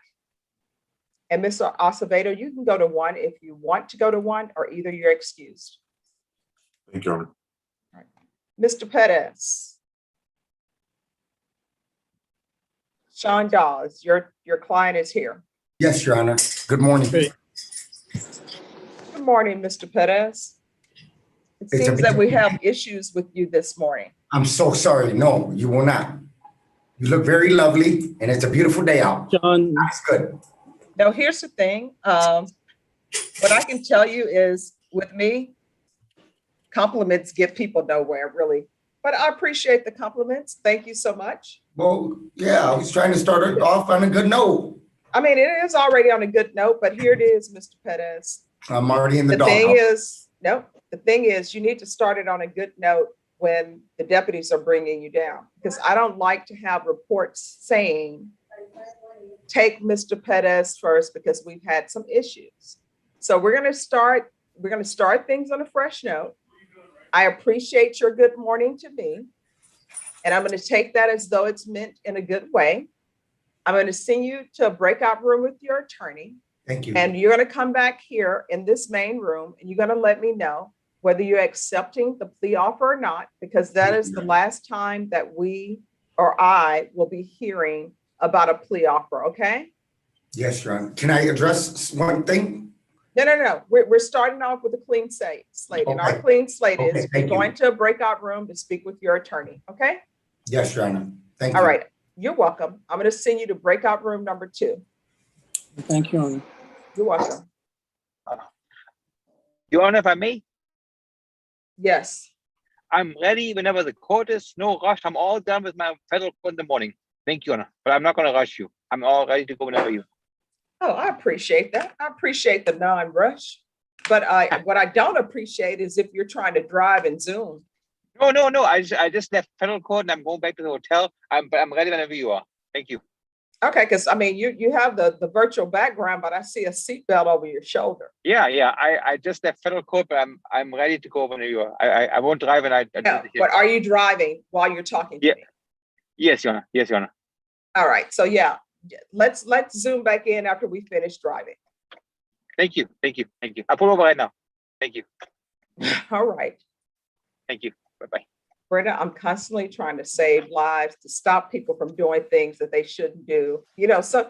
Sometimes it's like, when you have, well, Cleopas, you know this because you have children. When you tell them not to touch the hot stove, but it's sort of like, it's so tempting because you feel the heat and you're like, are my parents really telling me the truth? If I touch the stove, will it really hurt? And you have to be constantly vigilant. So I have to be constant with attorneys. Don't drive and Zoom. That's true. Judge, since you mentioned my name, I must ask, is there any evidence that my client has shown up to court? Who is your client? It is Philip Villarreal. It was set for sentencing this morning, and he was supposed to be in person. He was not there earlier. And Judge, I sent you a chat on that one too. Yes. All right. No, Mr. Villarreal is not present in the courtroom. Deputy Laura, is there a Mr. Philip Jeremy Villarreal in the courtroom? No, Your Honor, he is not. All right. So we're going to go on the record. Court is calling 2021 CR 1000 and 2021 CR 0999, State of Texas versus Philip Jeremy Villarreal. Can I have parties announced for the record for the state? Hunter Morris. For the defense? Cleophas Marshall for the defense. We're proceeding by video. Any objections from the state? None, Judge. Any objections from the defense? No objections. This hearing was scheduled at 9 a.m. It's now 11:09 a.m. The defendant has not appeared on the Zoom screen. Deputy Laura, has there been a Philip Jeremy Villarreal in the courtroom at all today? No, Your Honor, he has not. And for the record, the court will note that the defendant was instructed to appear in person and not on Zoom. Defense, have you had any contact with your client? We've attempted to call him. The number that we have is no longer, one of the numbers at least is telling me it's not in order. I can't get through on the other number. I've talked with his mother previously, who says she has absolutely no contact with him whatsoever and doesn't know where he is. He did know to be here today. Our office will continue to reach out and try to locate him and get him in. But at this point, I do not know what Mr. Villarreal is. All right. State? Yes, Judge. First, the state would like to know if this court admonished the defendant about failing to appear for his PSI. Yes, the court did. That he would be subject to the full range of punishment. All right, thank you, Judge. The state would ask that the bond be forfeited and a warrant be issued. Okay. And may I ask, Your Honor, are you aware whether or not that he did show up for his PSI? Was a PSI conducted on Mr. Villarreal? No, there would not have been a PSI conducted because the agreement was for him to do straight time. Exactly. That's what, okay. I was just making sure. Okay. Forgive me, Cleo. I mean sentencing. Was he admonished to show up for sentencing? Yes, he was. Yes. Okay. All right, then the court will grant the motion in each cause number. The court will forfeit the bond and remand your client without bond in each cause. Well, if there's nothing else, the court will close the record. Thank you, Your Honor. May I be excused? Yes. I'm going to get back on the roller coaster. Thank you. Okay. Everybody's enjoying Fiesta. Yes, yes. All right, Andrew Priest, on your case, my understanding is Dave McClain is doing paperwork.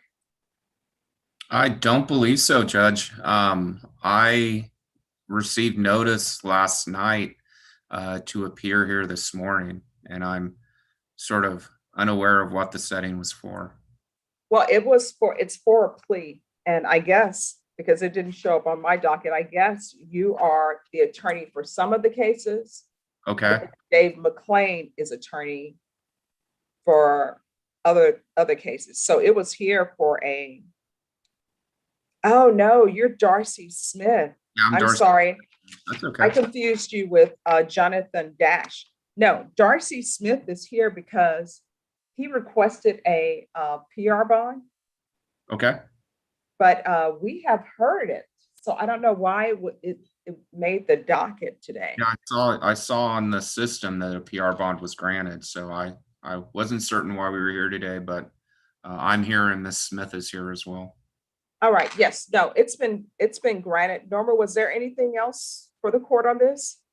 No, ma'am, just pre-trial, the PR bond people kept asking for us to set it on the docket. They wanted it to be heard, Judge. Yes, I don't understand. I have no What's idea, Judge. They just kept emailing and calling for it to be set on the docket. All right, Mr. Priest, can you make sure your client just is in contact with pretrial services, because the court granted the application for the PR bond. So I don't know why they want this set or what's going on with them. If I could go into a breakout room, just let her know what she needs to do when she's on the PR bond, Judge. So All there's right. Ms. Smith, I'm going to send you to breakout room number 3. The court already granted the motion, so I don't understand what they're requesting. Yes, ma'am. Yes. May I be excused from the breakout room, Judge? Yeah, if you'll just make sure your client comes back to the main room so we can excuse her from the main room. I will. Thank you, Judge. Okay. All right, and then Ben Stevenson, thank you so much for your patience. Yes, Your Honor. We were waiting for pretrial services officer Benson. I believe she may have joined the Zoom by now. Yes. All right, Ms. Benson. Thank you. Judge, ma'am.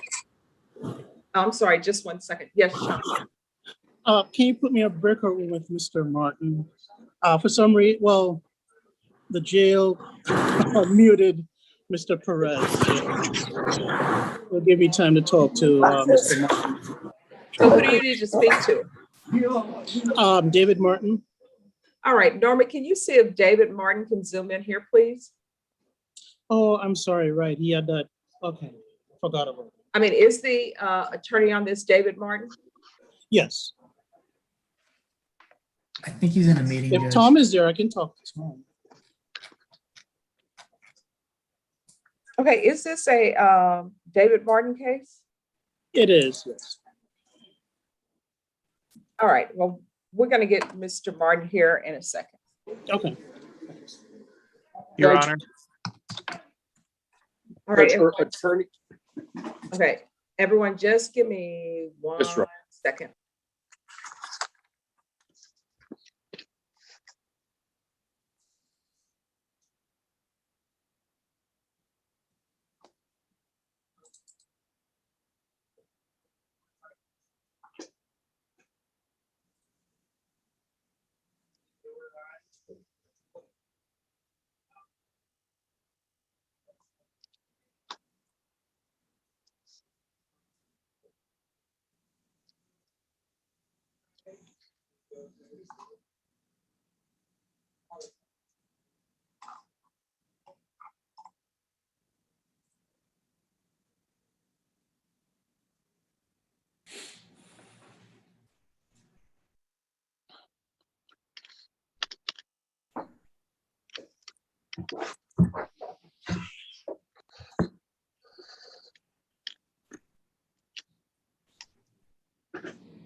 Hey, Tom, can you hear me? Yeah, and I'm trying to get us into a breakout room whenever the judge comes back. Okay, yeah, she's the only one can do it, I guess, right? Okay. Yeah. Actually, hey, Marcus, could you put me and Ed Garza in a breakout room? 5? All right. Okay, great.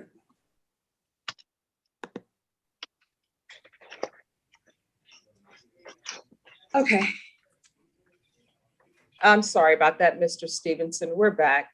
Ms. Bailey. Benson? Your Honor, before we start, the subject of this really was encapsulated by Officer Benson in an email that she sent to Norma, I believe, for your review on June the 17th. Do you have that email from Officer Benson? It lists out the concerns and the problems with the order.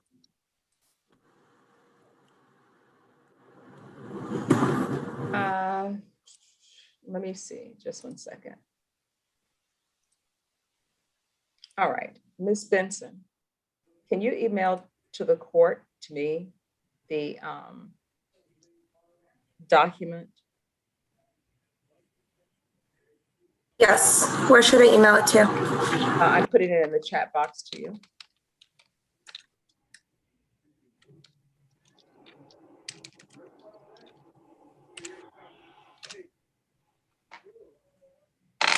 All right, and then Thomas Hilly. Ready when the court is. All right, who's your client, Mr. Hilly? He's in the courtroom, Mr. Landry, and I'm ready to proceed when the court is for sentencing. Okay.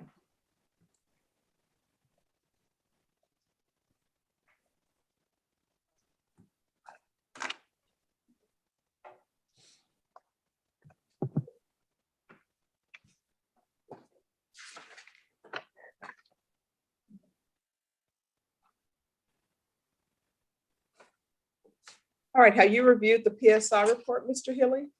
Yes, Your Honor. Okay, just give me a moment. Ms. Smith, I've sent, and Mr. Priest, I've sent an email to pretrial services letting them know that we have already had a hearing on her PR bond and that it was granted and that she's to do cross point. Yeah, that's what she told me. All right, and Mr. Priest, let me see here. If I can put this in a chat box to you. That's the email for pretrial services, at least the person who's asking for the PR bond information. Okay, thank you, Judge. You're And welcome. Since I'm here, could I go into a breakout room with the state just for a moment? Yes, and who would be on this? It's trial division. All right, is there an attorney available for criminal trial division? All right, it will be Meredith, I think. So if you could go to breakout room number 2, and Ms. Smith, you should be out hopefully sometime today. All right, thank you, ma'am. You're welcome.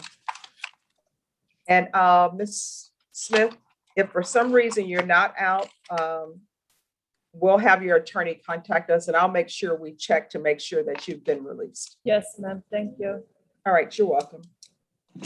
Can I be released now? Just wait here for one moment in Okay. case your attorney wants to speak with you. All right.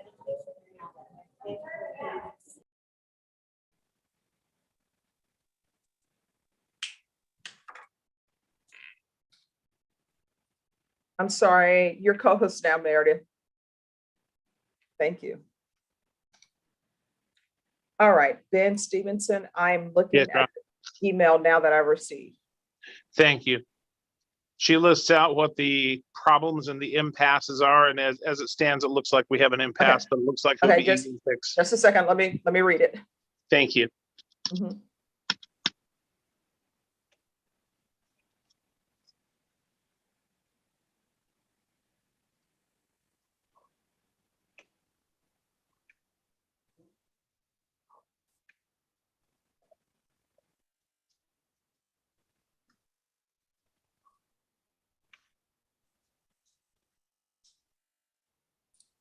All right, so what I'm going to do, Ben. Yes, Your Honor. I'm forwarding this email to Joe Ray Garcia.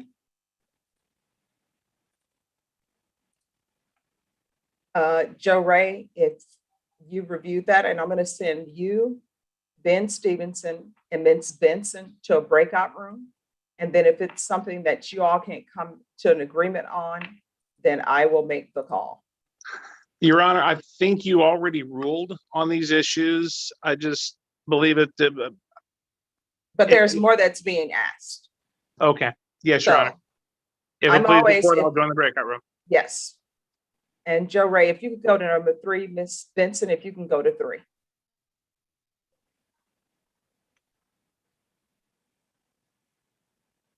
And Bobby Gibbia, you have Lane. Yes, good morning, Judge. I've been in and out. Sorry, I'm actually driving right now with a hands-free device back to my office to get to Wi-Fi. I've conferred with David Martin. He said he was going to send you an email and CC me on it. Okay, well, I tell you what, if you want to zoom back in, and we will, because David Martin had to go to another meeting very quickly, and we'll come back. Okay, no problem. Thank you, Judge. Thank you.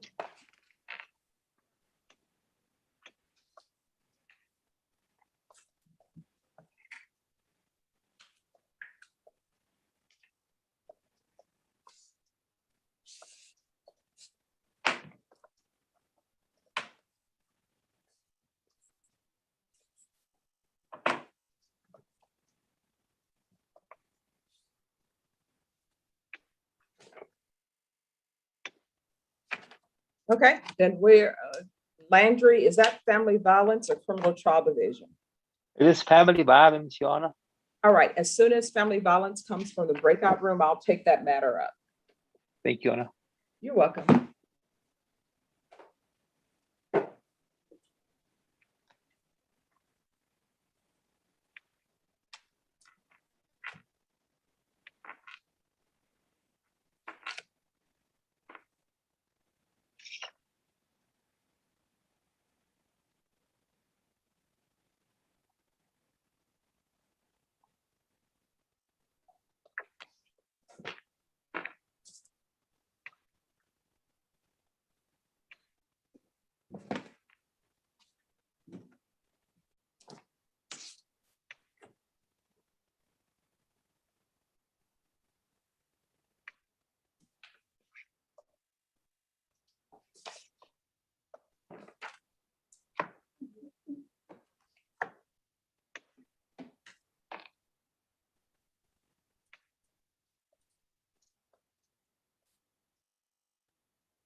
Hey, David. Hola. Hola. Okay, they were telling me, David, you're on the case with Mr. Perez. Sean Dawes said he needed to speak with you. Oh, okay. So I'm sending him to number 4.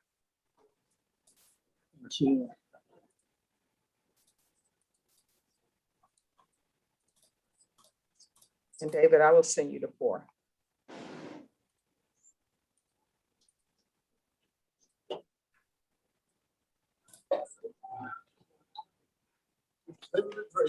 Do I go to, Your Honor? No, Here. no, you stay there. They will call you if they request you.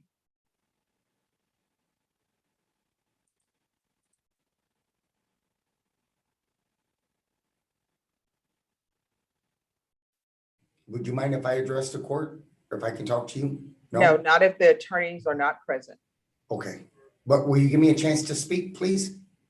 Please? If your attorney wants you to address me, then it's probably best that you listen to your attorney. You understand?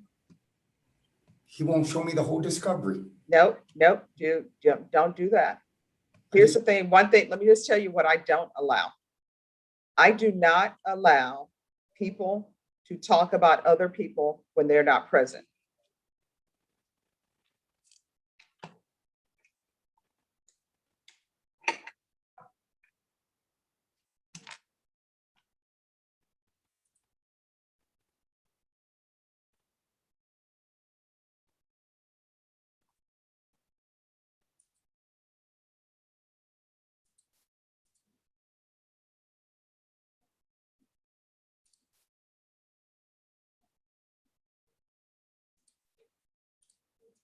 Marcus, I'm sending you a message in the chat.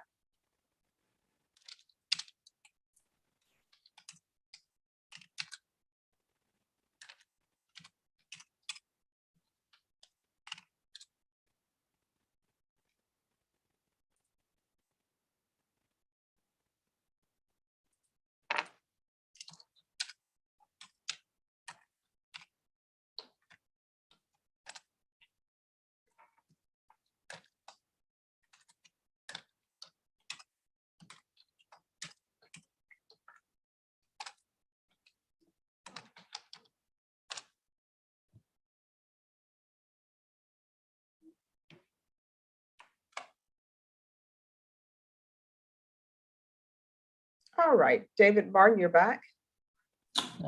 Can you send Sean's client into room 4 with him?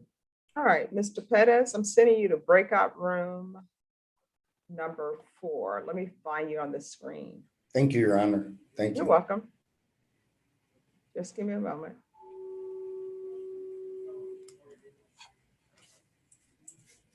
For some reason, I don't see him on the screen. Oh, there he is. All right, if you'll go to breakout room number 4, please. And Normie, can you let them know they can send L23 back? All right, and David, are you ready on Hilly's client, Mr. Anthony? I'm sorry, Mr. Kendrick Jamal Landry?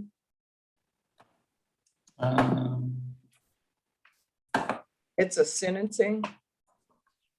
Oh, yeah. Yeah. What was the state is silent. Okay, yeah, that's fine. All right. I'll mute myself. Thank you. Deputy Laura, can you have Kendrick Landry come forward? Yes, Judge.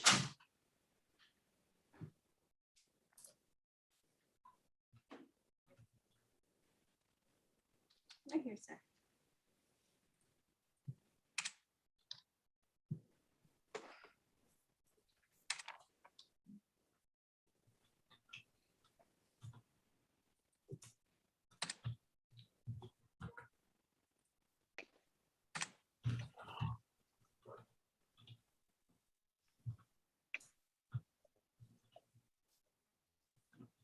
Court is calling 2021 CR 0147, State of Texas versus Kendrick Jamal Landry. Can I have parties announced for the record for the state?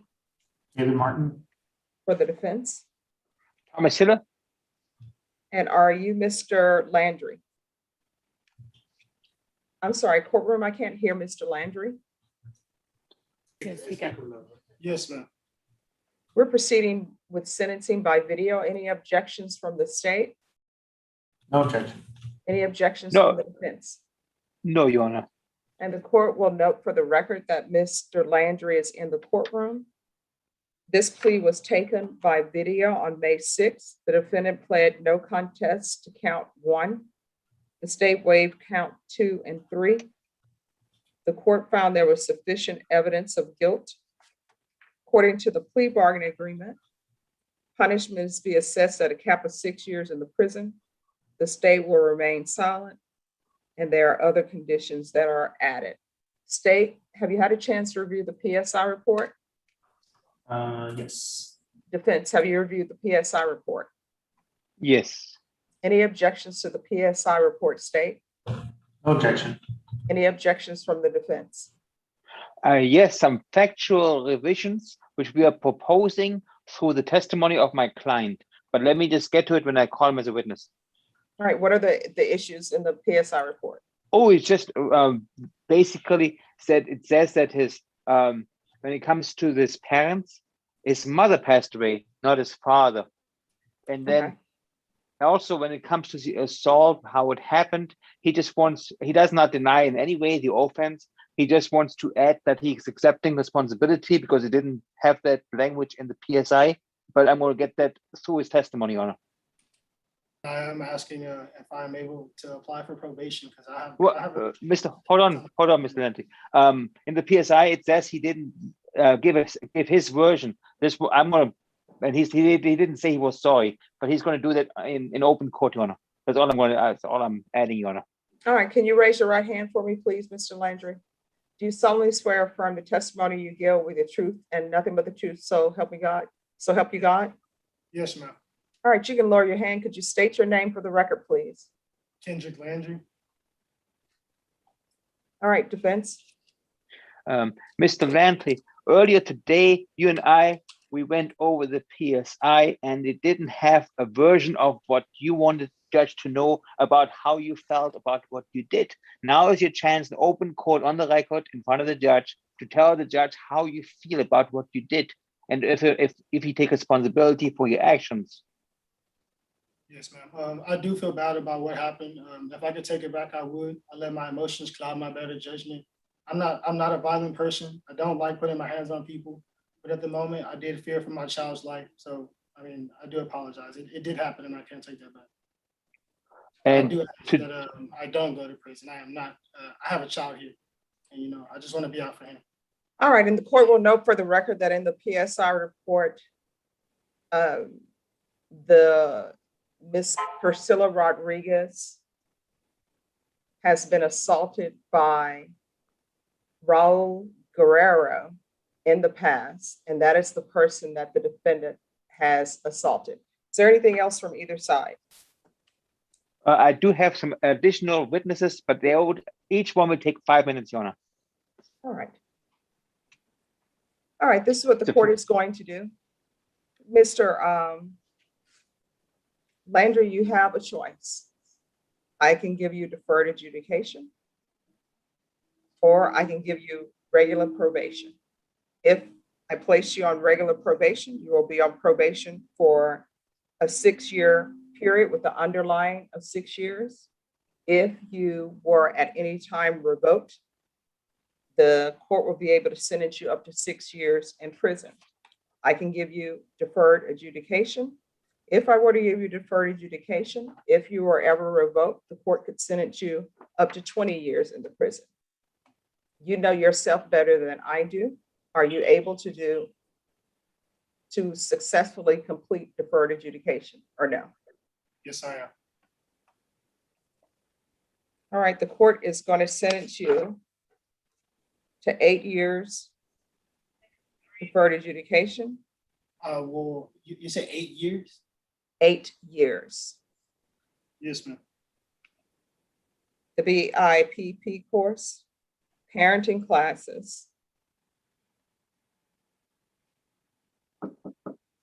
no contact And the court will note for the record that Ms. Priscilla Rodriguez wants contact, but I'm saying there's to be no contact with Raul Guerrero or Priscilla Rodriguez. Why am I not allowed to have contact with her?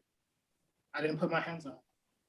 Your Honor, if I may, she is present in the courtroom and I was going to call as a witness to tell the court that basically, as she stated to probation, she wanted all charges dropped against her and she wanted the judge to know that, Oh, she can come up and tell me that, but Okay. I'm aware of what he's charged with. But she can come forward if she wants to say that. Yes, at this point, I would like to call Ms. Priscilla Rodriguez, please. All right, Mr. Priscilla Rodriguez.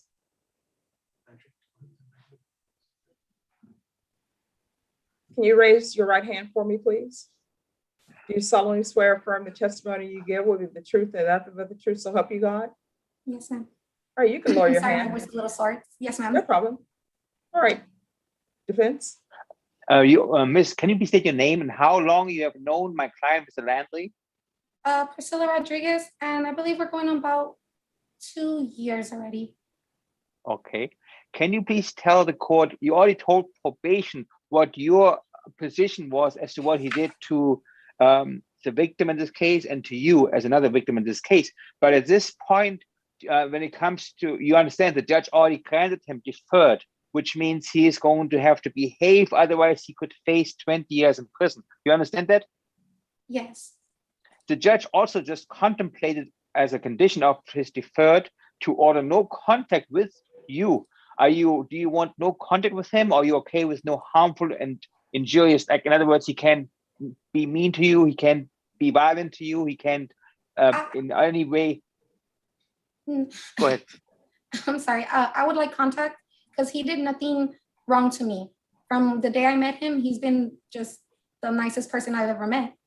And so I understand how how his actions.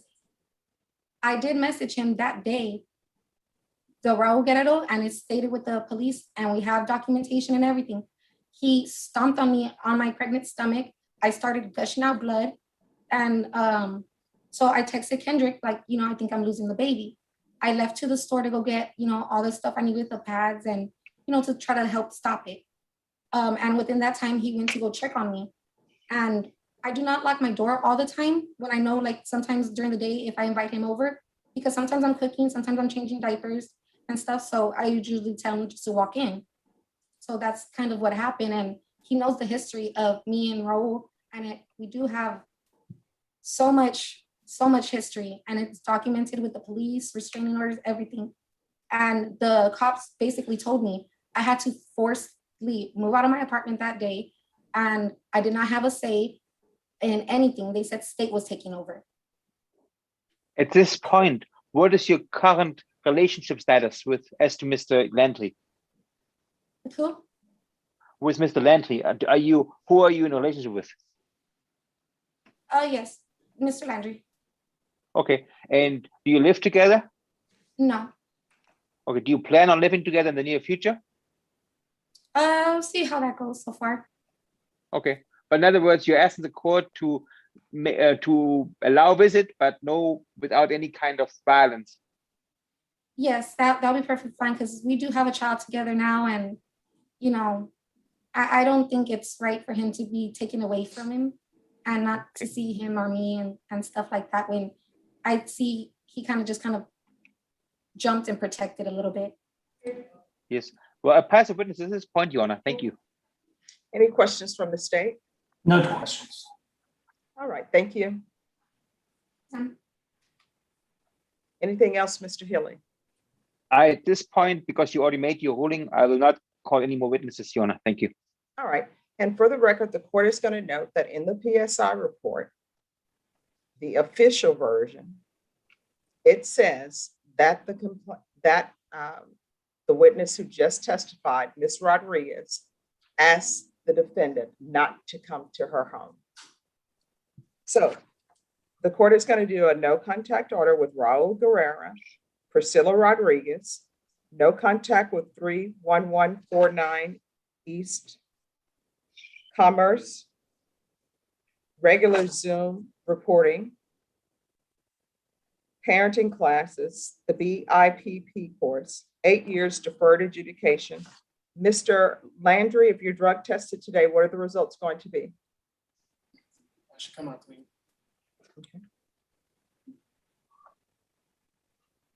Regular UAs, 100 hours community service restitution, or he can pay $7.25 per hour to the San Antonio Food Bank.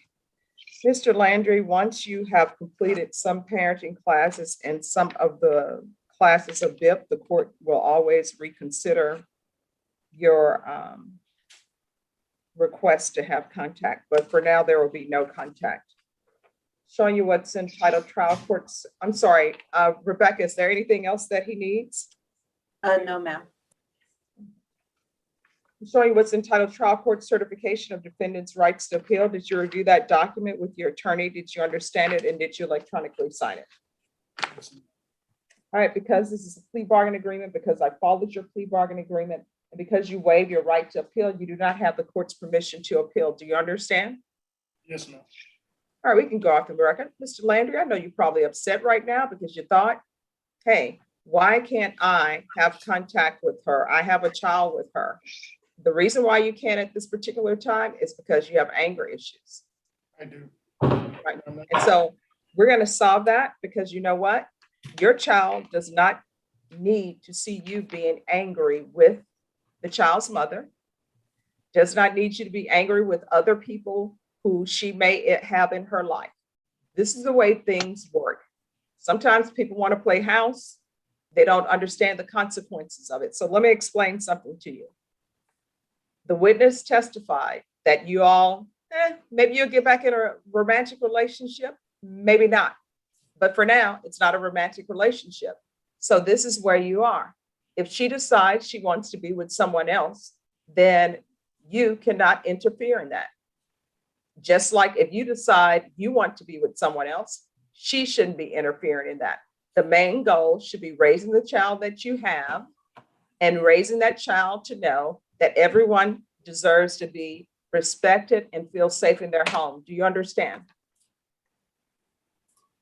All right, I'm going to send you to breakout room number 1. Courtroom, I'm going to send you to number 1. One more thing. Do I have to keep on his ankle monitor? State, how do you feel about the ankle monitor? I've been following rules. I've been going along with everything they asked me to do. Just one moment. State, how do you feel about the ankle monitor? So it was on as a bond condition? Yes.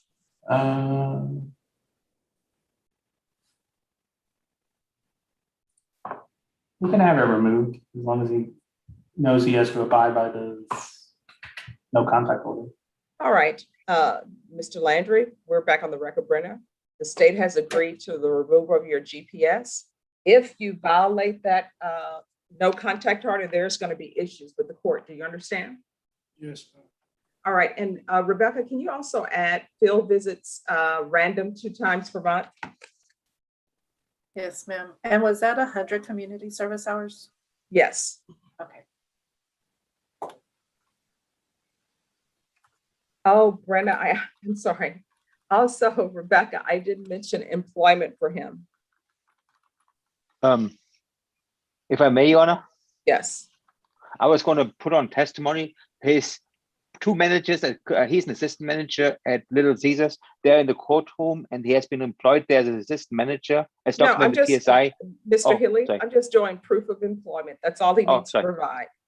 Proof I of thought you- okay. employment, no employment as a home healthcare provider or supervising any minors.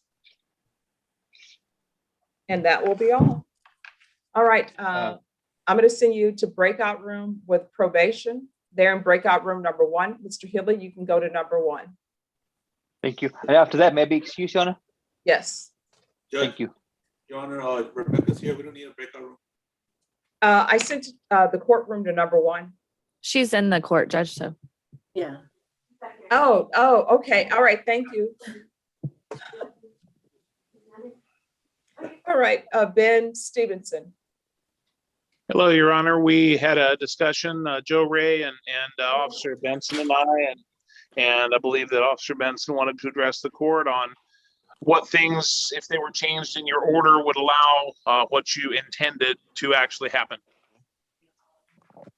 Okay, so according to, I thought my order, there was no confusion on it, but sometimes, orders don't sound the way they were meant in writing. But his curfew is at 10 p.m. So that's number one. Could Officer Benson address the court? Well, let me find out what's wrong. Do y'all have an agreement? We're agreed with what you announced from the bench a week ago. It's just that the way that it was written down, according to Officer Benson, is going to cause what you wanted not to be able to happen. Okay, I don't know why is there an issue with him providing proof of employment or his employment? He is, well, as an up and coming performer, he is not an employee. He is a private person trying to get gigs, trying to perform for anybody who will listen, trying to meet with producers whenever he can, but he is not actually employed.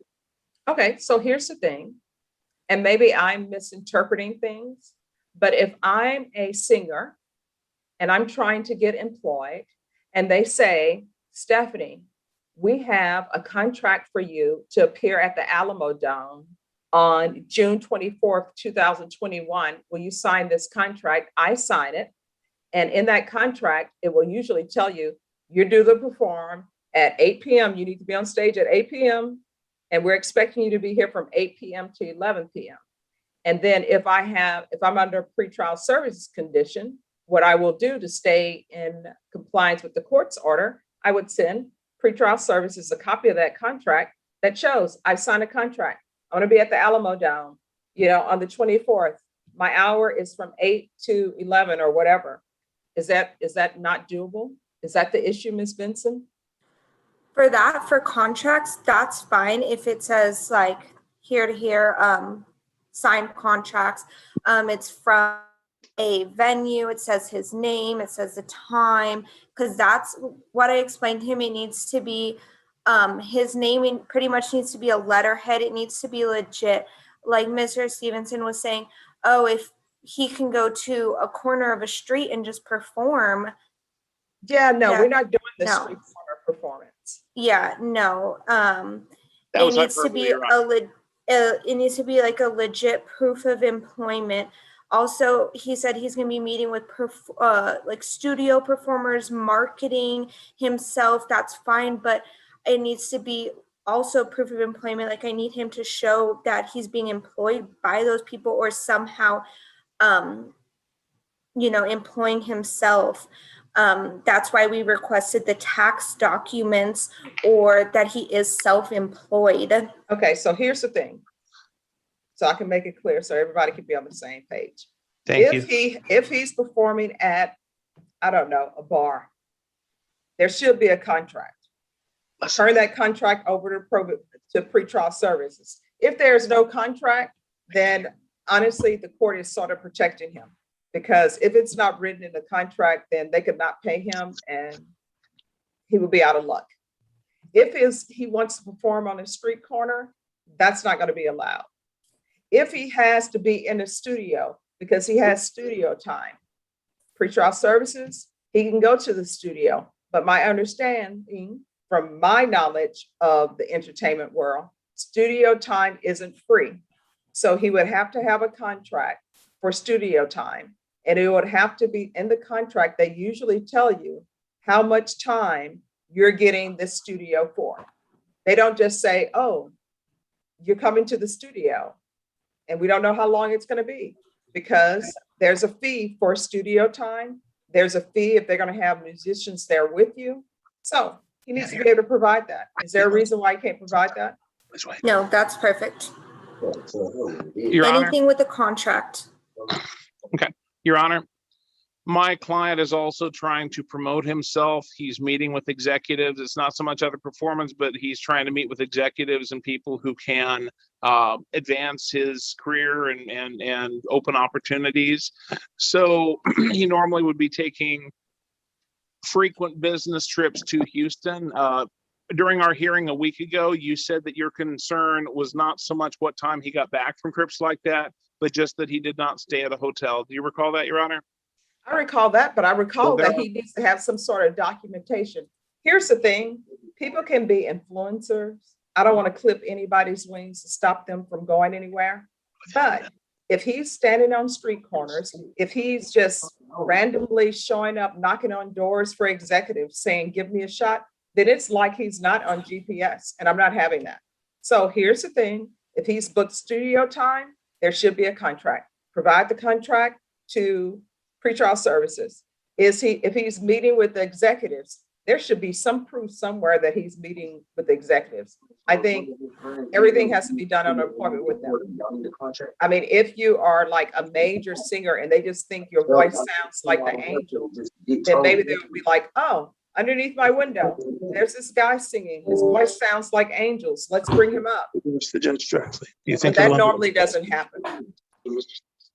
On a side note, Brennan, you know who I did hear that happen for? We did it last week. It happened for Rihanna. But then the thing about Rihanna was there was someone who was a well-known producer.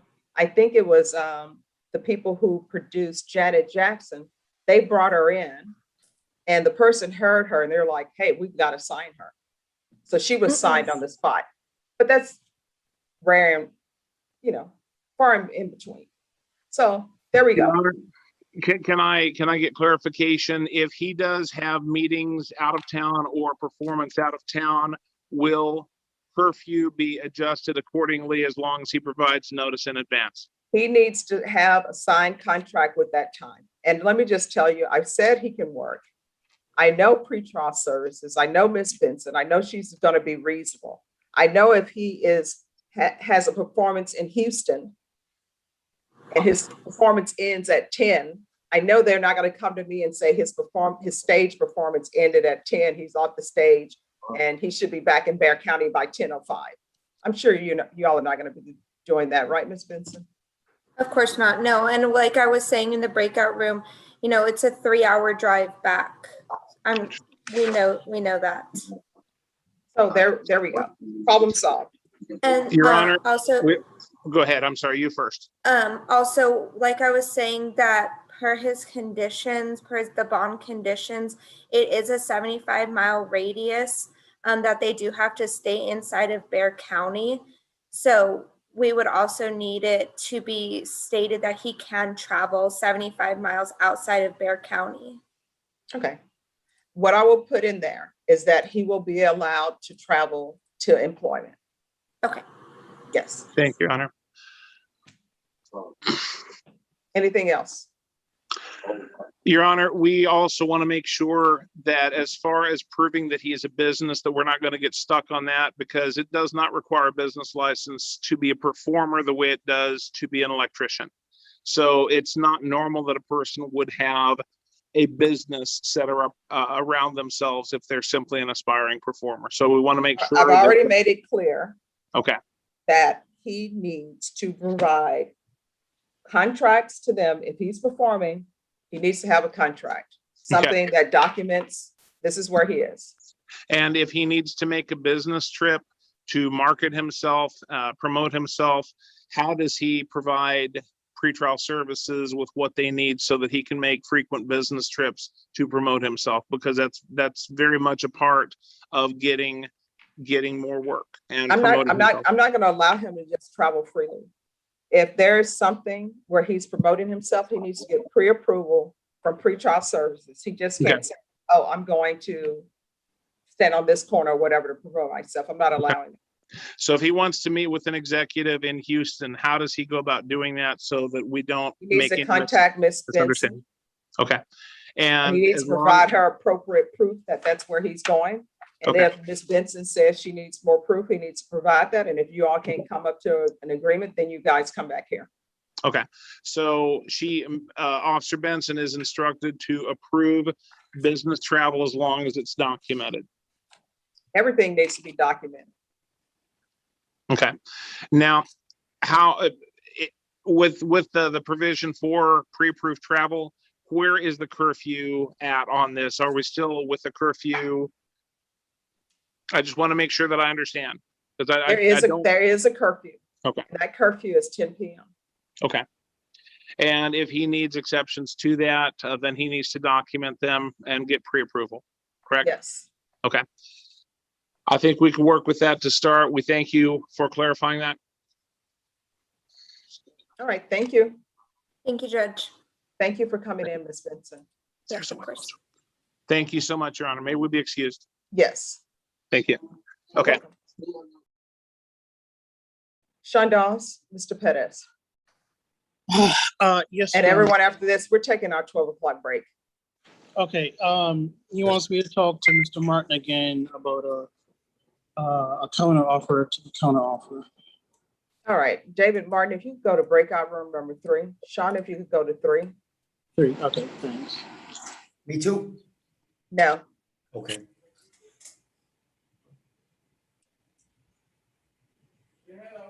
Mr. Rocha, we're going to have you come back this afternoon. Okay. Just a second, Mr. Rocha. Yes.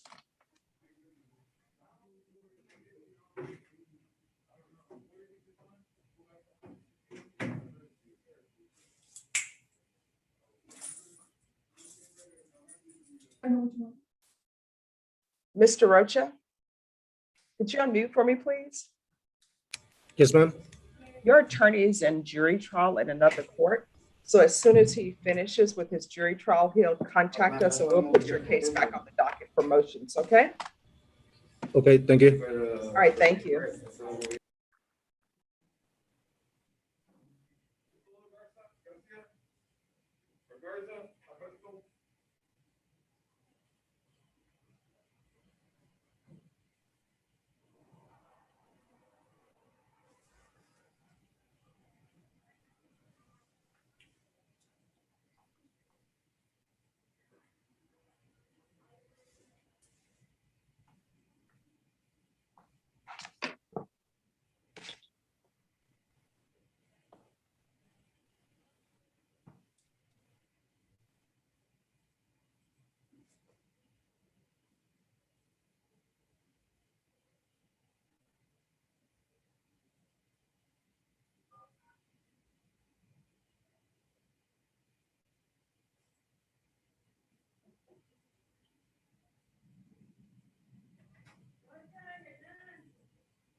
Okay. All righty.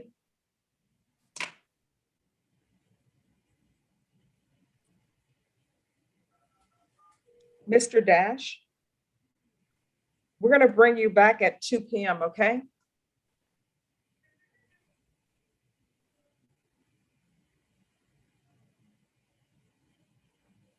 Just hold on to, press down on the key. That's the longest key on the keyboard. Okay, yes, Your Honor. All You right, said we'll 2 bring, p.m.? yes, we'll bring you back at 2 p.m. Okay, thank you, Your Honor. You're welcome. Norma, can you let them know 14A, we'll bring him back at 2?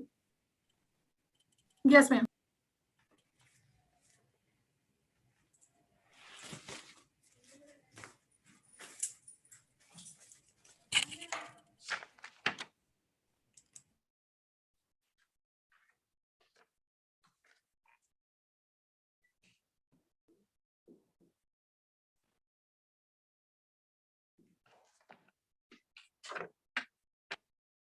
Okay, and where did Mr. Perez go?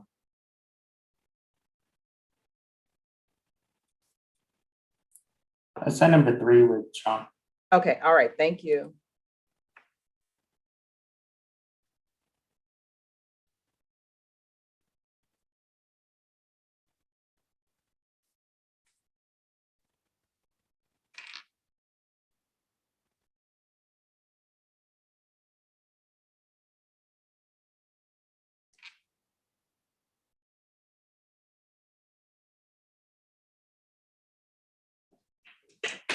All right, everyone, just give me a moment.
Mr. Perez and David Martin, what is happening? Yes, Your Honor. Where's Yes. Sean Dawes? He had me in a breakout room and he just like cut No, off. no, I'm just, I don't know his where connection probably went off. yeah, I don't know where he went. Well, just give me a moment. I don't see him anymore.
Johnny Smith today. I didn't get one yesterday.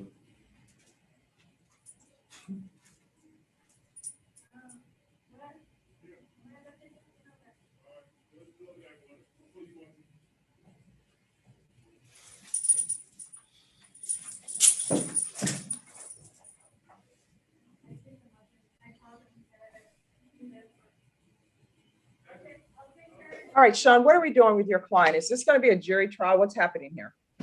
Okay, Judge, there was another offer from the state. My client says that he needs to talk to his wife about it.